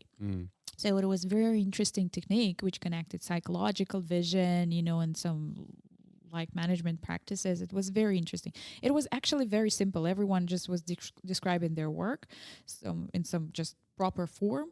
And then we've been drawing those processes to people that they will see it and they're like, oh my God, we're not, how we work in this company, we're not connected at all. And then they started, you know, so fix those real issues, what they're doing every day, broken lines, and they, but themselves, like we've been kind of those moderators, manipulators. You get them awesome to the right place. Exactly. And it was two reasons why companies were failing in this. First, main reason, that there was no will of the management. If management doesn't want to change anything, nothing will happen. Nothing. People can do anything, but nothing will happen. Or the second thing, there was been someone who been sabotaging the whole work of the whole team because he was trying to hide something. And as well, that he was sabotaging to hide something for himself. Maybe he's stealing, maybe it was even funny sometimes, because everyone should describe and talk in those sessions what we've been doing, their work. And some people was, for example, saying, I'm doing this. And someone, no, it's my job. And like, I'm doing this. No, it's my job. So they've been kind of like publicly getting naked, you know, professionally. People saw that they were faking. Yes, they've been. So they in this meaning that, and those people started to sabotage it, not to continue. But because he's one piece of the whole structure could not change because of him. And I always saw those things and thought, why those people are so stupid? You can hide. If you really think that you're smart, you can hide your things, but still improve the others. What like, why are you doing it? It's so bizarre. And I think it's the same with the government of Russia. Like, guys, you already have enough money, like enough power. Why you start doing something a little bit more clever? Yes, like just let those people live. Soon you will be on completely empty desert, like with the, like, I don't know, 80 millions of people. Like China already bought the half of Siberia. What the hell? Do you know that they're renting out the acres and like kilometers of Siberia forests in China? They are renting it. For example, they're signing that we're renting it for 50 years, and China can do anything on those territories. Like, and there is some local governor who makes tons of money from it. Of course, like, why not? That's why I'm thinking that it's stupid. That's why I think that Russians are still in mentality. Their kids, it's kind of the same. Like, they think, oh my God, if not Putin, so then who? Then what? Yeah. Then who? And it's the same how my son is saying, Mom, you have to tell me what we're doing tomorrow. And I said, well, I have to tell you. It's just easy, you know, it's just easier for him. And I said, no, you can, like, I can tell you what I do, or you can tell me what you would like to do. We can make our own plans. Your phone is Yeah, ringing. yeah. Do you need to take this or? Probably, yeah. And you know that it's mentality of a kid. It's not mentality of a grown up who deciding himself what he will do, how he will do, find the ways to do it, and so on. I'm sorry. Yeah, wait. I'll pause. Strange, enchanted boy. They say he traveled very far, very far. So, Uliana just finished talking to her son on the phone. Yeah. So we're back. Yeah, I just wanted Russians are like kids. They don't know what they want. Yes, so that's why I think that when Russians saying like if not Putin then who, it's like the saying like, oh my God, who will tell me who I am? Who will tell me what to do? Who will tell us where we're going? And it's not their fault. It's no one, you know, everyone was told that we're going to the victory of communism, and it never happened. Everything fall apart, and everyone was still shocked that it's this way. But it's I think actually this for me like this whole COVID period has actually, I think I've seen those signs what you're describing in many countries that I follow the discussion, that people don't want to think for themselves. They actually want to be told what to do. Because it's easier. Yeah, and it's also, and it's actually a little bit of an antidote because on one hand we have a tool in our hands that has access to all the information in the world. In the world, yeah. But we don't want to look at that information. We don't want to use critical thinking. We just want to be watching Netflix, and then somebody can text us, okay, go in quarantine or do this or that, you know? But which is scary for me because I was not thinking about this much until I had my son. And I realized like, oh crap, what world I brought him in. And the only thing I'm still, I don't know if I will succeed, of course, but I'm still trying to teach him that think about little things. For example, if you will put your, I don't know, backpack right now here, maybe I will, or you will just, you know, block someone. Yes, or some little things. Just think a little bit further, a little bit further, a little bit further, and it will just help you in general. Not overthink things, but see the consequences of anything. And actually, this is analytical thinking. This is systematic thinking, they call it. And I really hope, I don't have guts for that, but I really hope that one day someone will write a book or create some technique. They are actually, but someone will put it, you know, in serious material and put it out there in the world, that people will start to teach their kids those things, because they don't. Because usually what you're teaching your kids, don't touch this, but they're not explaining why. Or don't do this, but they're not explaining why.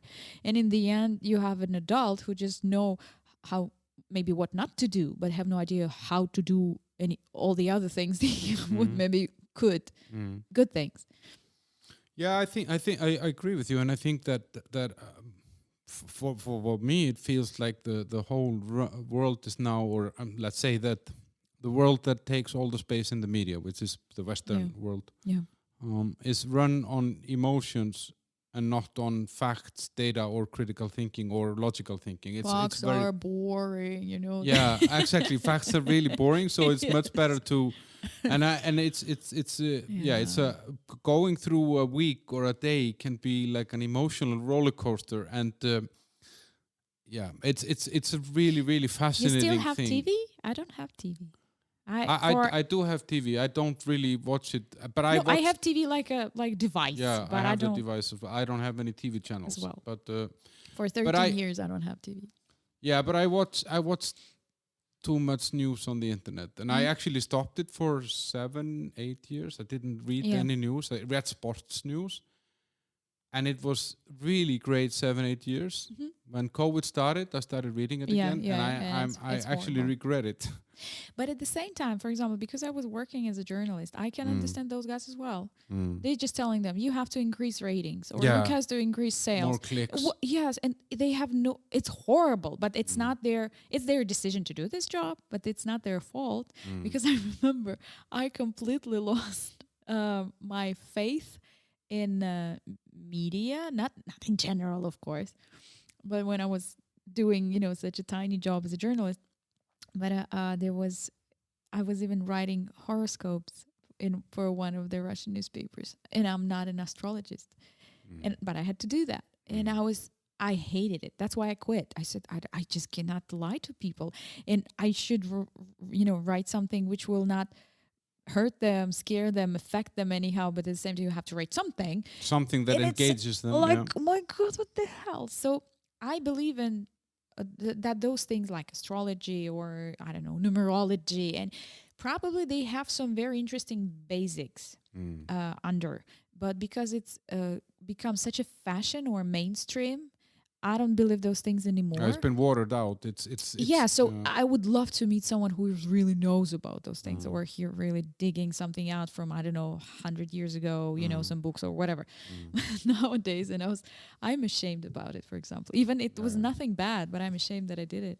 Yeah, and I mean, I think I read somewhere the other day that 60% of all articles that are in the press are just press releases directly from companies that are writing their own stories, and then the journalist just takes it and prints it that's out. why I don't believe anything nowadays. Unfortunately, it's become such a market who will just sell the news the best way, and it's not connecting with the quality or with the reality. Anyhow, yeah. But where do you think we're about to kind of close up on this Russia thing? But where do you think it will go then? I think it will Russia be very in 25 years. Oh, honestly, I don't think it will improve. I don't think that the revolution in any way will win. I have a very pessimistic views on this. I think that the nation has to fall down so badly that they will just kind of renew their blood. I don't know, in this meaning that new generations will come. Because actually after me is the only couple of generations which are which saw the world before no one saw the world. And so they have completely different vision, different feelings, different plans, but they have to grow up. They have to try to change something. They will probably not succeed. So it just have to, as well as in Czech Republic, why in Czech Republic there are government as it is, because there's a lot of people who are older than, let's say 60, 70, and they're still voting for people who represent values that are not values even. I love my boyfriend's grandma. She's amazing. And she for example, like 4 years ago when it was the president election here in Czech Republic, and we've been just talking about it, that there was elections, she's like, I will vote for Zeman. And we've been like, why? Because we respect her so much, but it was like, why? She's like, he's the only one I know. And that's it. That's all the reason she has. But I think part of that problem is also that democracy or elections haven't developed to meet the requirements. I mean, if I look at who goes to vote, I mean, when I was a kid and my parents were going to vote, they dressed up. It was a big thing. It was them expressing their will, like they were influencing democracy and politics and so on. And my granny, it was a big thing for her as well, and I think for those people that you mentioned that vote someone like Zeman, who is a very strange president to say the least, they are from this group. They are actually more politically active. Yes. Than maybe young people. Yes, unfortunately. And I think that is also the problem, that you actually have a lot of people who are younger and wouldn't really want someone like that and would choose a different candidate. Do you know how to do that? You do know probably how to do that. I have no idea. You have to talk with them in school about it, but also you have to talk with them in school about it, that you will respect them yourself. No one in school will, if teachers coming into the classroom and abusing the kids, yelling at them or putting them down, and then talking about the free will or the freedom of the choices of democratic structure. They're not going to listen to that. No, yes, because it doesn't even make sense. He, as a teacher, representing force of power, force of authority, how you can teach those kids that they have a choice after that. It doesn't make sense. But I was working here in school for a year and a half, And it was, I love kids, but I hate the system Mm. because it's the same.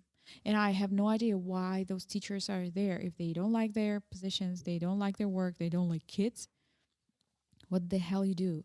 So again, I'm repeating that I would never forgive someone who hurting the kids. It's kind of the same way. But I think I don't know. I mean, this will probably I need to say this in the right way. I mean, I think a lot of people end up in professions like journalism, teachers, and stuff like that. That I don't know. I wanted to become a journalist. Like I wanted to become a writer, and I was thinking for some time to enter the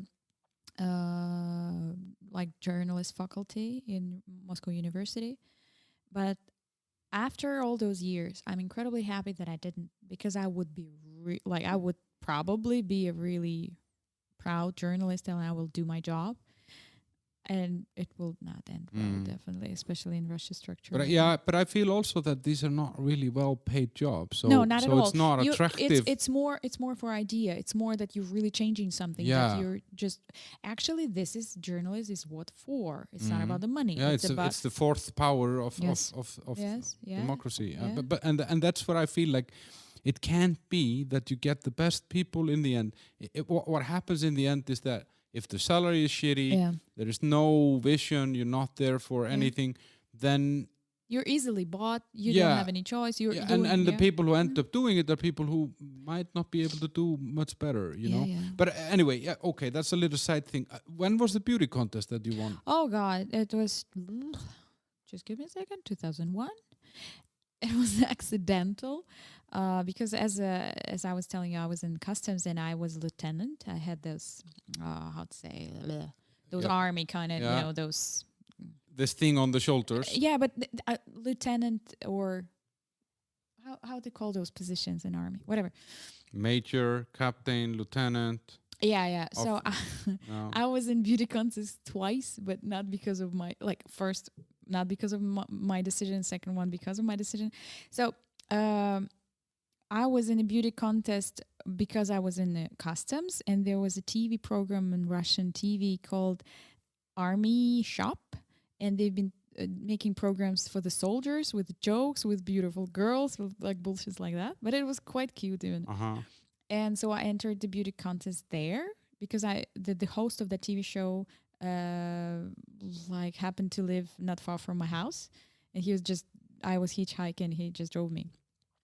And then probably maybe it gave me some, I don't know, hope or some, I don't know, whatever. And I just entered some internet competition. But that internet competition was founded by some company who've been doing the as well, like printing newspapers and magazines all over Russia, like media company. It was not the official, but they just created the beauty contest because they've been in every region, so they called the girl from every region or something like that. And I didn't want it. I didn't want the first place, but I won the third place, and I won $1,000, and I was so happy. Great. And actually, even the even better thing happened. They printed my picture in a local newspaper because that, publishing house was owning those in regions at my grandma's town. And she was so proud. And I was like, that's why I did it, because she was almost putting it in a frame on a wall. And she was so happy. But how, former beauty queen, what is the former beauty queen doing today? What are you up to now? You're singing again. Yeah, former queen is getting old. Yeah, I'm singing. I hope I will sing for some time. I don't know how much life will give me, because of many reasons. I don't think that someone will be interested to see the, not such a young, fresh girl on the stage. And sometimes, especially on posh weddings and parties. But it doesn't matter. Just right now, I'm still trying to keep it up. I'm still happy that I can do that. So you have this band. I have a band. I have. It's actually kind of interesting story as well. In some way, I believe in karma. So it probably should happen, because it was complete coincidence that I came to Czech Republic. As I said, I was working as a journalist, and I was like really struggling. had no money, nothing. And I, one day, my ex-husband getting a call from a guy who he met in Prague, and they knew each other from Moscow because my ex-husband was working in the music business. And that dude remembered that I was a singer in Russia in that pop metal band. And he called like, dude, your wife is a singer, right? Like guys from Karlovy Vary, like they're looking for a singer, for a Russian singer. And does she want to know? And I had no money. Really, I didn't have even 50 crowns to get to Prague. And he's saying, like, yeah, they're paying 14,000 for 2 days. And I was like, what? So like, what the hell? And I have to get it. But it was kind of like struggle inside. So you're at that time you were living outside of Prague? Yeah. And the gig is in Karlovy Vary, which is like around 1.5 hours from Prague. Yeah. But anyway, so, and I want to try. And I thought, like, my God, how can I, alternative singer can sing pop songs? Like, bullshit. And I went to the guys. I met them. They are much older. They're still my friends. I'm still in touch with them. And we kind of had an audition. So I performed. They said, okay, we trust in you, but you have 1.5 months before that. It was New Year's Eve gig in Grande Tolpup right now, where is the Karlovy Film Festival. It's the really posh place. In general, like 300 guests, and that's New Year's Eve. And it was tough because I never thought that I could learn so many songs, like 32 songs. I thought that it's insane, but right now I think, okay. Like totally. And so I was going there to rehearse with them. It is a Becher's bar. There's a bar in that hotel which opens in the night, and they had a live music there. And those guys been working there on contract. So I've been going there, singing with them in the night, at least to train. I could not train at home. I sang the gig, and after that they offered if I can come occasionally, sometimes, just to make some money. And it was 1,000 crowns for 5 hours of singing. And I went there because I had no other choice, and I wanted to. And they've been nice people, and you wanted to sing. I mean, but I wanted to learn actually because manager, former manager of the Poop, she hated me because I was singing too loud because I was fucking metal singer.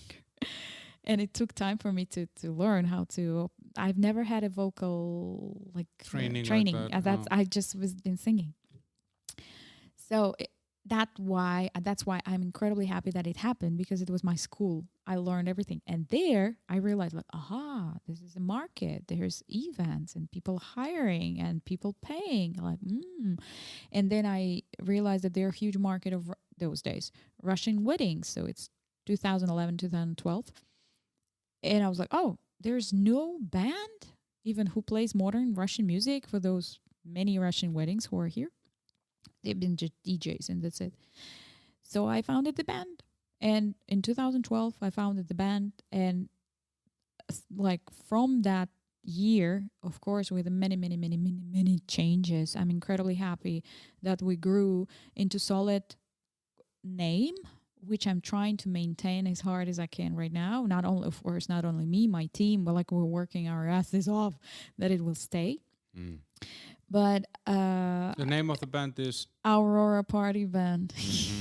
But when I came, we just started to talk about it, and I want to mention it. But I'm still fighting incredibly, which I hate the most, but I'm still fighting with it, and I still have hope that in Czech Republic, party bands, cover bands, they're on the bottom of the hierarchy, of music hierarchy, which is completely bullshit, and I'm still not getting why. Because, of course, I looked on the bands in US or England, UK, they're amazing. And I know that people going through auditions, hard auditions to get in that band, because it's a solid professional level of performing. It's solid money. It's awesome. And plus, I was thinking from the very beginning, I was naive, and I think, oh my God, musicians would be happy to do that, because you're playing covers, you can learn them, have pretty stable income, and then you can do on those money, make your original music, and they will be happy about it. And they are not. And it's still such a huge issue, because musicians doesn't realize that this is good job. It's nothing bad on it. If you trained as a musician, why not to do that? Those are songs what we're playing made from the best producers and best musicians in the world. What's wrong with that? And of course, if you're writing like incredible jazz compositions or any kind of original music, that's awesome. But you still can do that, but make money with us.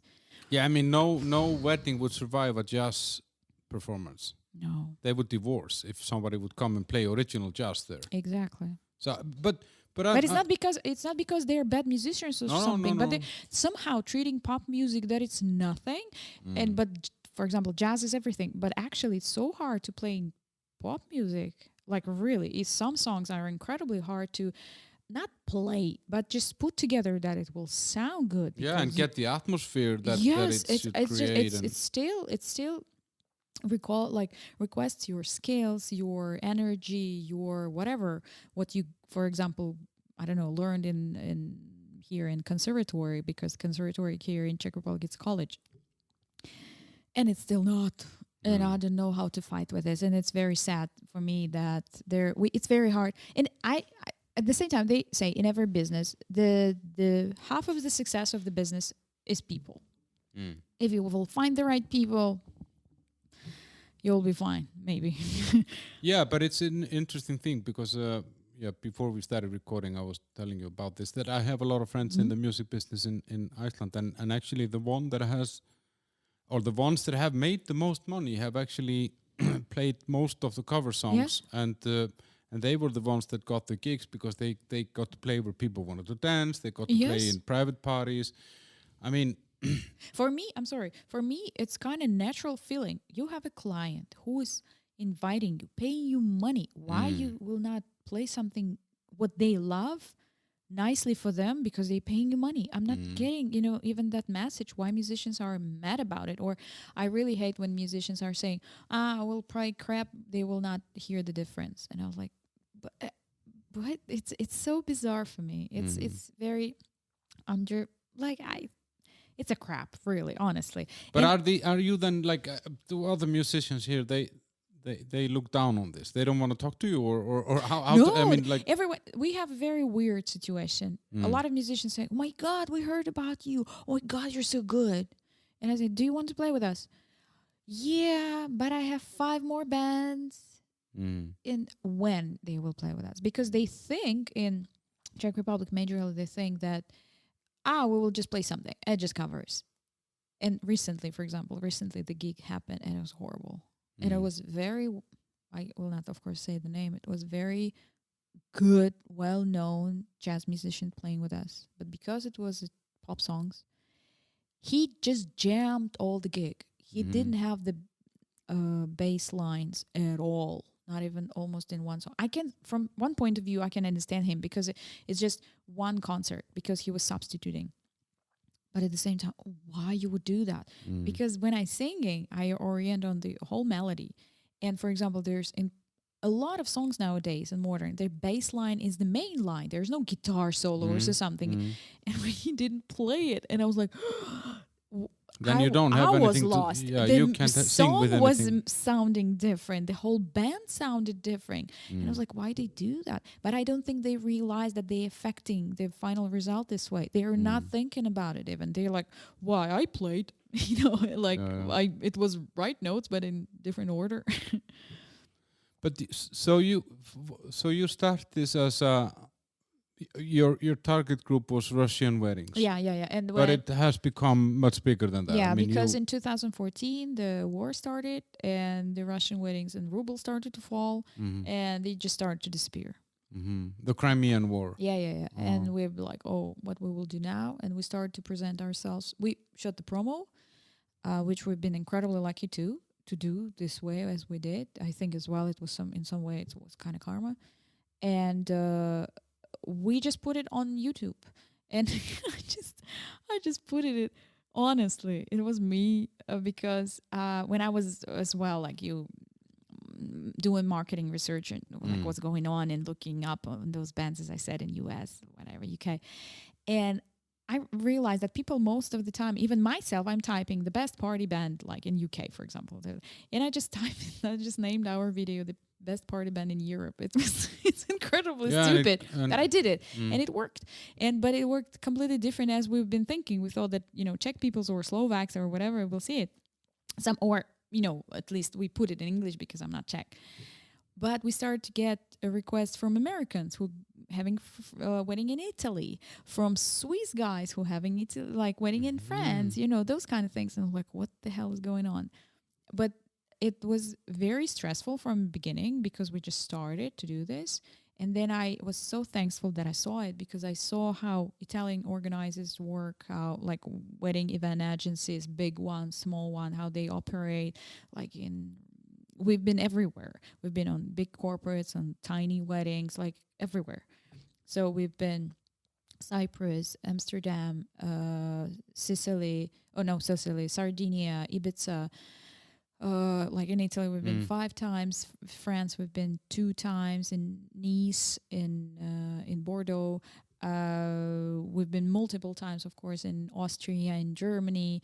So Cyprus is maybe I said, but like we traveled, and I was so thankful for that experience, because but then it just it made completely solid statement in me, like, we have to be good. You just cannot even enter this competition if you're just coming to the wedding and playing whatever jams in your hat in this tune, like in this key.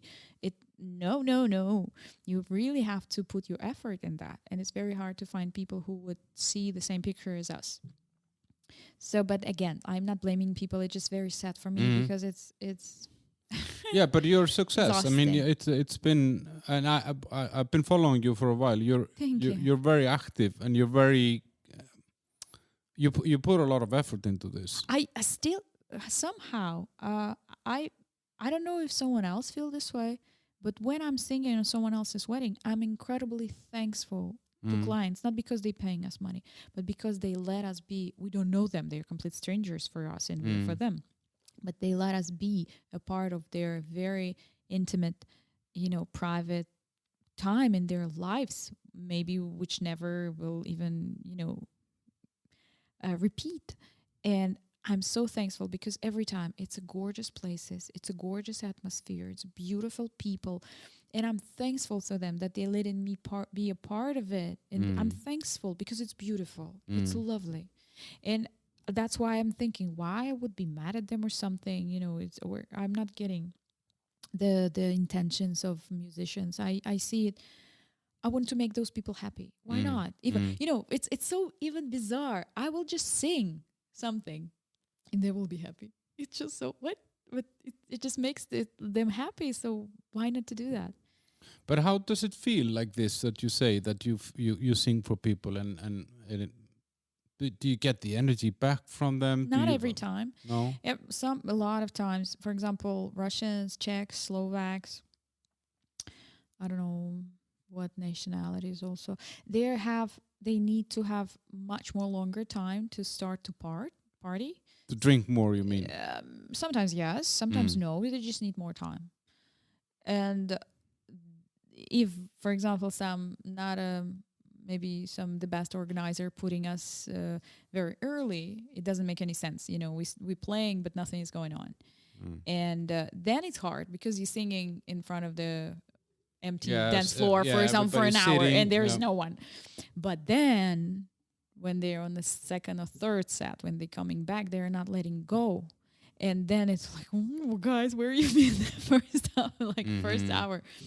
But anyway, so it's very rare. I think it's already 9 years, and I experienced like very weird atmosphere only twice.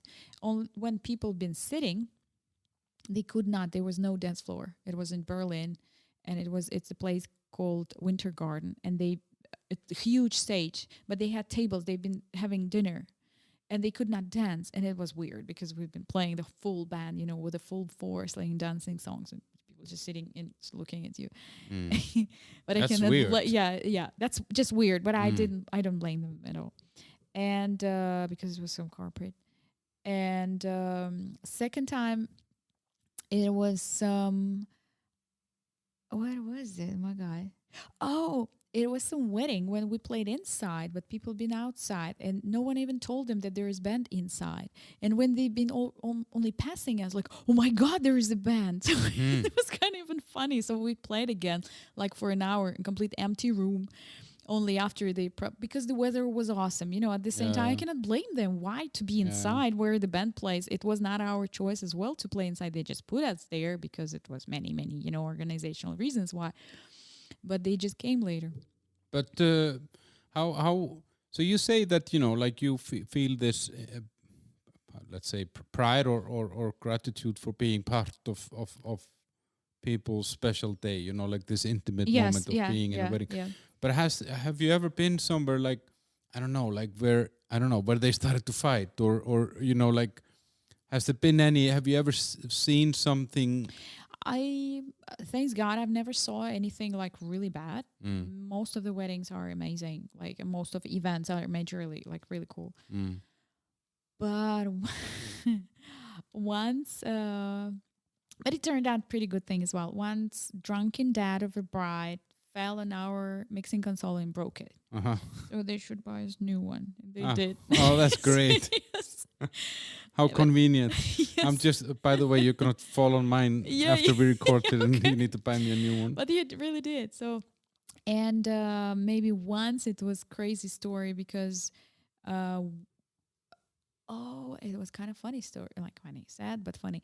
There was in Germany, there is quite a lot of Russian singers who've been popular in 80s or 90s in Soviets. And they immigrated and live in Germany. And sometimes people like calling them to sing in a wedding because they remember that from their, youth. We have majorly parents of those newlyweds.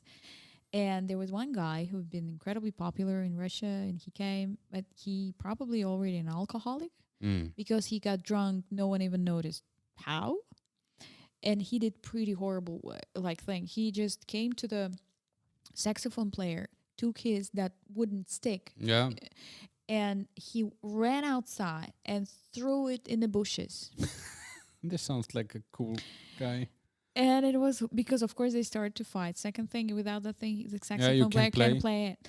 And third thing, I didn't know that they doing them for like custom made those things. So, but it was sad and horrible and funny at the bizarre, same time. Yeah. Clock strikes upon the hour and the sun begins to fade. Still enough time to figure out how to chase my blues. But how? So you said like when you did that first gig in Karlovy on this Grand Hotel Pub, you needed to learn 32 songs. Yeah. How does a wedding band, or let's say how does the best party band in Europe? How many songs do you know? Because we changed setups, unfortunately, when the best setup, as I might say, we knew 120. Wow. But we've been rehearsing 3 times a week. And then one guy went to Los Angeles because he got a scholarship in some music institute or something. The other guy went to Norway because we've been always dreaming to live in Norway. He's complete nomad. He's amazing. So, but anyway, so and 120 songs. Yeah, and after that, because of the people changing in a band, we have, I think, around 45 stable, but it's not enough. Not enough at all. We can learn fast. That's nice. It's really, we already know how to do that. We already get used to that. That skill is there. But I would love to have that freedom that you're not rehearsing the same songs to the event every time, but you really can improvise on stage. But to play into the atmosphere. Yeah, we cannot do that still. But 45 songs is still a lot. I mean, that's like 5 albums. But on the event it's nothing. It's simply nothing. Even right now, my boyfriend on Wednesday, he will play with amazing singer Dusan Marko. He's a friend of ours and he's close friends of Dashi. And Dusan and Marley Wild Thing, she was on my... So actually this is a super small world. Yeah, of course. Oh my God, expat. So Marley Wild Thing was here. Awesome. And Dashi Stardust was here. And now I have Uliana Elina. So my boyfriend will play with them on... Wednesday. He's a drummer. Yeah. He's a drummer. And what I want to say, oh my God, what we've been talking about. We were talking about how many songs. He said, oh my God, we'll play 45 minutes. And what for It's it? nothing. It's nothing. That's 9 songs. Yeah, and he was like, what? And he's like, maybe I just completely forgot that it's a normal gig. Put the microphone a little bit closer to you. Okay. Sorry. You knocked it away. But yeah, but is there never anyone who's like, oh, I want to play the drums in one song? You know, like, I don't know. Like, Yes, of course. But it depends who is asking. If the guy is asking, for example, like, really, I'm a drummer, and you can see that he's not so drunk, he's like probably a drummer, so why not? But when someone is really, really drunk, of course, you will do whatever. I will use all my charms or whatever, blah blah blah blah. That just to get him away. Yeah, because it's just.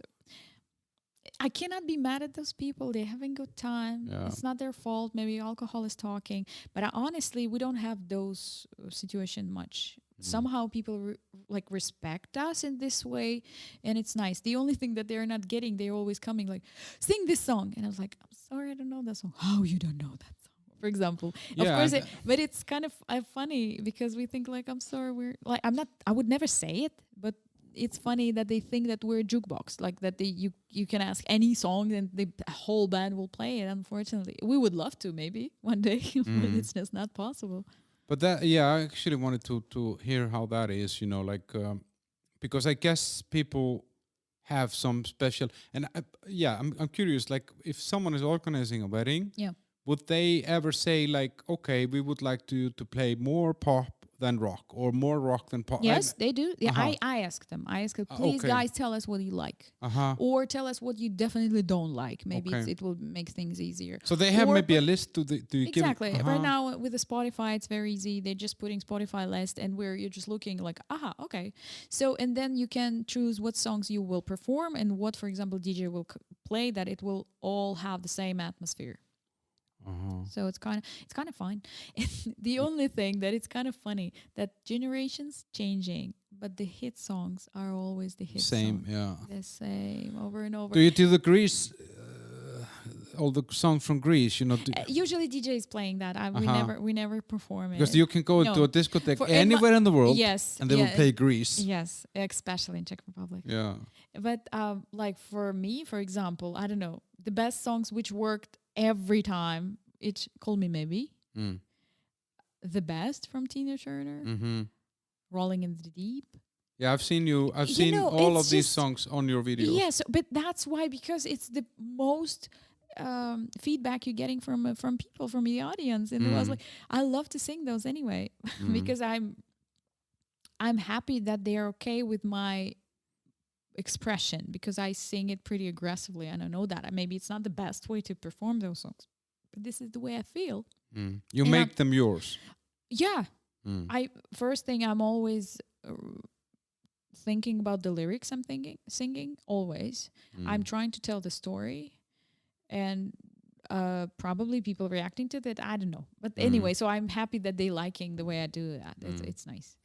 But how is it when you have to play Rolling in the Deep for the 5th time in the same? It's okay. Totally okay. Every time, because I'm trying to make it fun for myself as well. I'm trying to change something to not the tone, but expression or some mood, emphasis, or some, or imagine different persons I'm singing this song to, you know, because I'm really imagining someone I'm singing it to, and I had boyfriends, you know.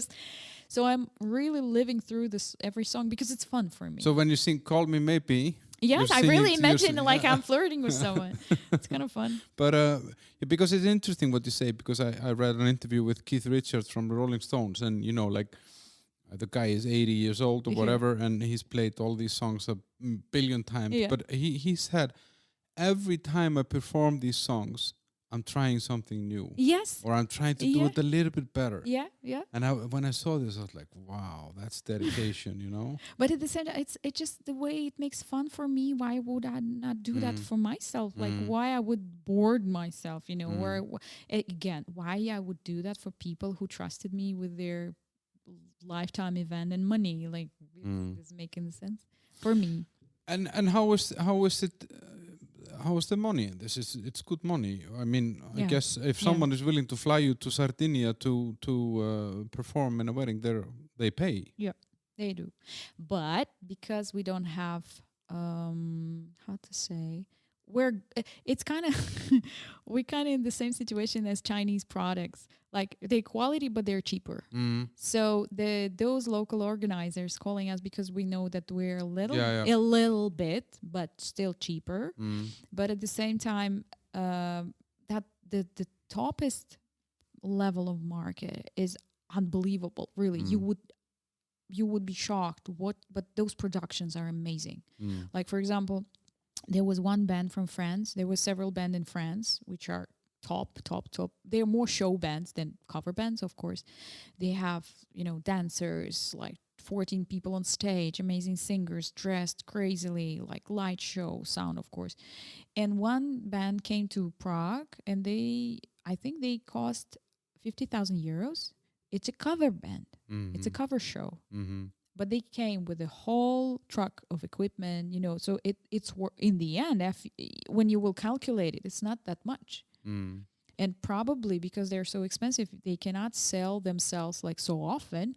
So if they will have, I don't know, 10 gigs a year, probably it will pay out. So, but it's actually incredibly a lot of money and effort you have to put in before you will have something back.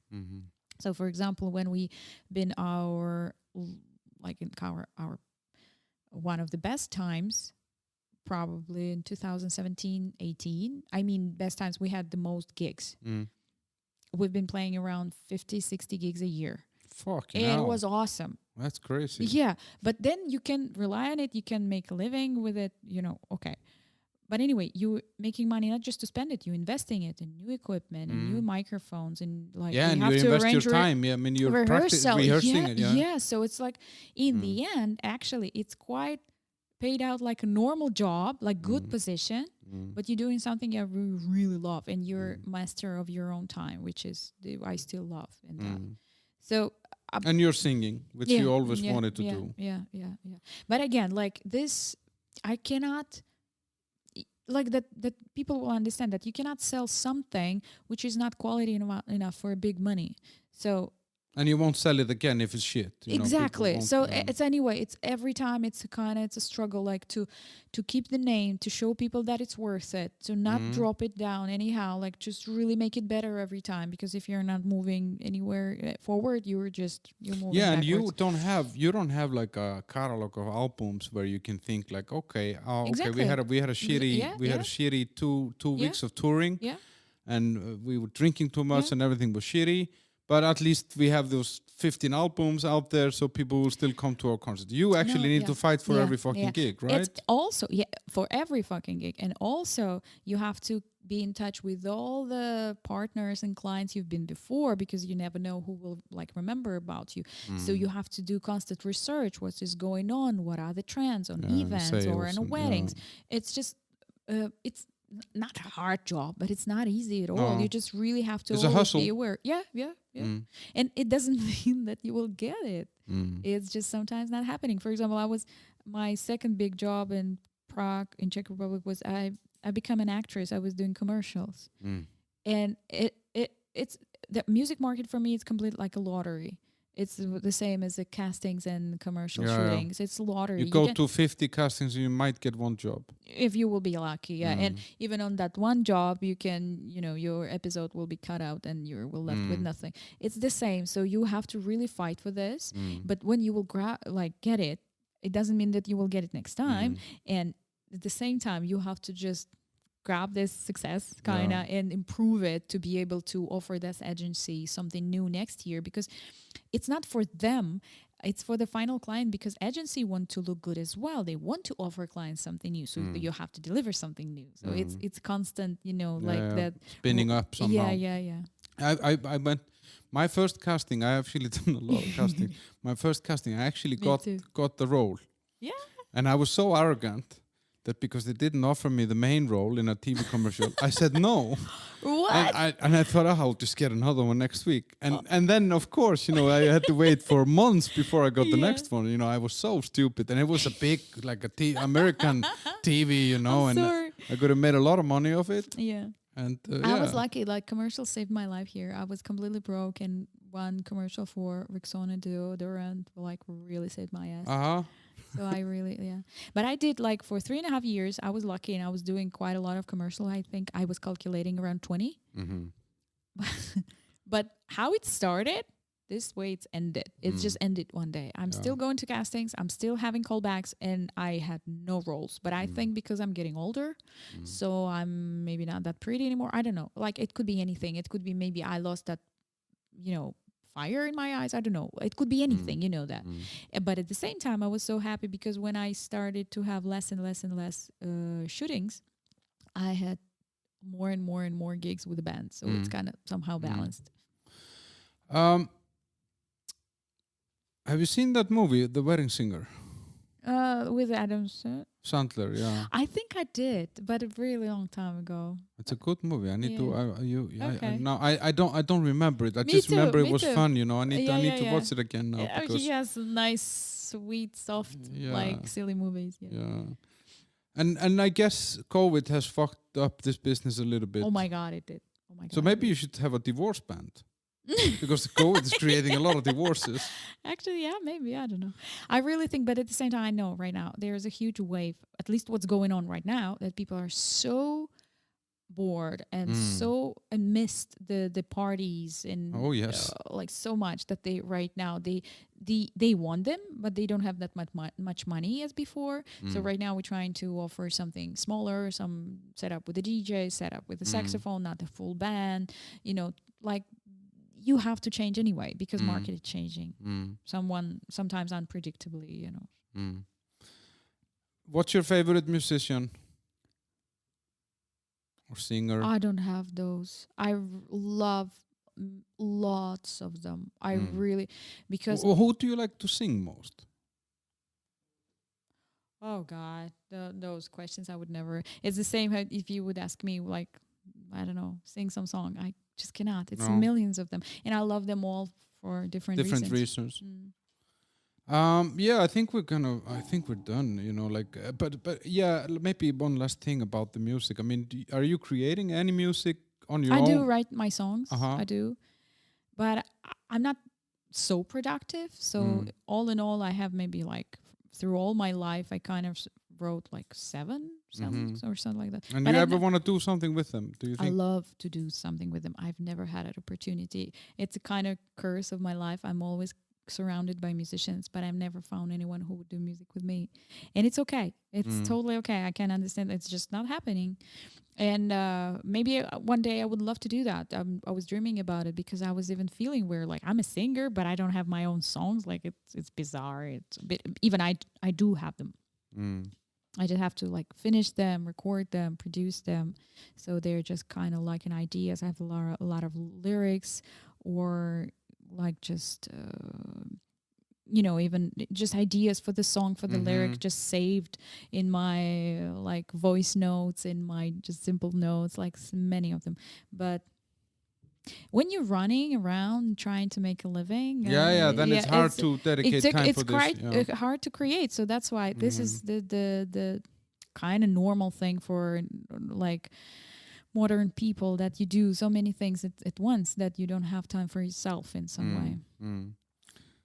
And then you're thinking about that book, to write that book, as we talked about narcissism or love. It's about not loving mothers, and about that all which is surrounds it. Because right now they're publishing books. For example, I have a book at home which called Mean Mothers, or my sister sent it to me. She's like, pretty nice one, and it's just you just reading it and you realize like, oh, so it's real. It's not my imagination. Yeah, I'm not alone with this. Yes, I'm not alone with this. So, but there so much cruelty around actually my childhood, Soviet childhood, in some way, that I would love to talk about it. Like in general, that people just will know. It doesn't necessarily they will like it, but they will just know that this is there. It's the same as with the movement, Me Too movement. Just people not comfortable to talk about it, but you have to, because if you're silent, nothing will change. You have to talk about it. At least people will start to be aware of it. And it's therapy as well for you to get it out, Yeah. Even it's pretty it's hard to do, like to open about. You're probably the first person publicly I told about my parents. So Do you want me to delete this? no, it's like Recording. it's part of life. At least maybe Exactly. someone will hear it and like, Get oh my god, I had. inspired, Yeah, at least they will feel maybe that they're not alone too. Wow. Uliana Elina. But it's weird. You say Elina, so there's no J in front of the E. But anyway, where can people know more about you? Where can they follow you? Where is your band? What? So at least on YouTube, best party band in Europe. Then they'll find you for sure, Yeah, right? For promo from 2015. But I watched that promo actually. I saw, yeah. So Facebook, Uliana Elina, because I'm doing singer and I'm a manager of the band. I will have also all these contacts in Awesome. the episode description. But so Instagram Aurora Party Band or Elina Uliana Official or SoundCloud Uliana Elina. There you can find my songs. What else? YouTube. There's a YouTube channel, right? Like YouTube as well, like our party band. We don't have much videos recently, but we've been planning that we finally will put something out. And again, I have to cut the videos because I have my own vision. So guys who've been cutting it, I was every time like, no, so I have to redo it. Oh, you're a control freak. No, I just know what people like triggered with or they like. So there should be someone who actually doing commercials to cut the videos of a party band because you have to show that energy, show the best moves. But that's a good quality for someone who is actually performing for people. I hope so. But anyway, so not everyone feeling it. And it's not there. It's not a mistake. I was just like, every time, oh, crap. So I have to redo it. So Facebook, Instagram, YouTube, MySpace. I had MySpace many years ago. Yeah, me too. I was very stupid. I only friended midgets. And it got me into some major trouble. I always had a problem with social media. They're always trying to kind of push me out because I don't know, because I'm not actually a bad person, but I sometimes say something really stupid. Guys that are, if you're still awake and listening, then if you like what you heard, then go and review the show on Apple Podcasts and give it 5 stars. I don't accept any reviews under 5 stars. And then follow the show on Facebook. That's The Bunker. How the hell did we end up here? And then Instagram, Bunker Prague or The Bunker Prague. And I have a YouTube channel as well, The Bunker. How the hell did we end up here? Which is not really big, but it's there. It's growing, and some of the videos are getting some views. I mean, it's not like a video. It's still pictures of me and then the sound of me and the guest. It's really high quality production. And I think. Thank you so much. You're awesome. Good. I hope. Yeah. So you promised me to send me some of your music, and I hope that I can put that on the episode. So what happens after we say goodbye now is probably sung by Uliana. Okay. Goodbye. Bye. It's like the ocean. What devotion are you? How deep is your love? It's like Nirvana. Hit me harder again. How deep is your love? How deep is your love? How deep is your love? After we recorded, I got a call from, voice message from Uliana that she had some doubts about some part of the recording with regards to the band and the involvement of her boyfriend, who's the drummer in her band. So let's hear what she said, and then I told her that I thought it would just be best that I would just play whatever she recorded to me. So here you go. Hi, sure. I just felt that it's not fair that I didn't talk about him because honestly, it wasn't in a way karma for me as well that I met him and that we had the same vision and we built it. He could not do that without me. I could not do that definitely 100% without him ever. So because he's perfectionist, he knows a lot about sound, he learned a lot about sounding, the band, the building, the setups, how everything, all of it should work, that we will deliver quality every time we go even 1,700 kilometers far. creating not only sound setups, but versions depending on what music we play. He designing what lights we will use, how it will be.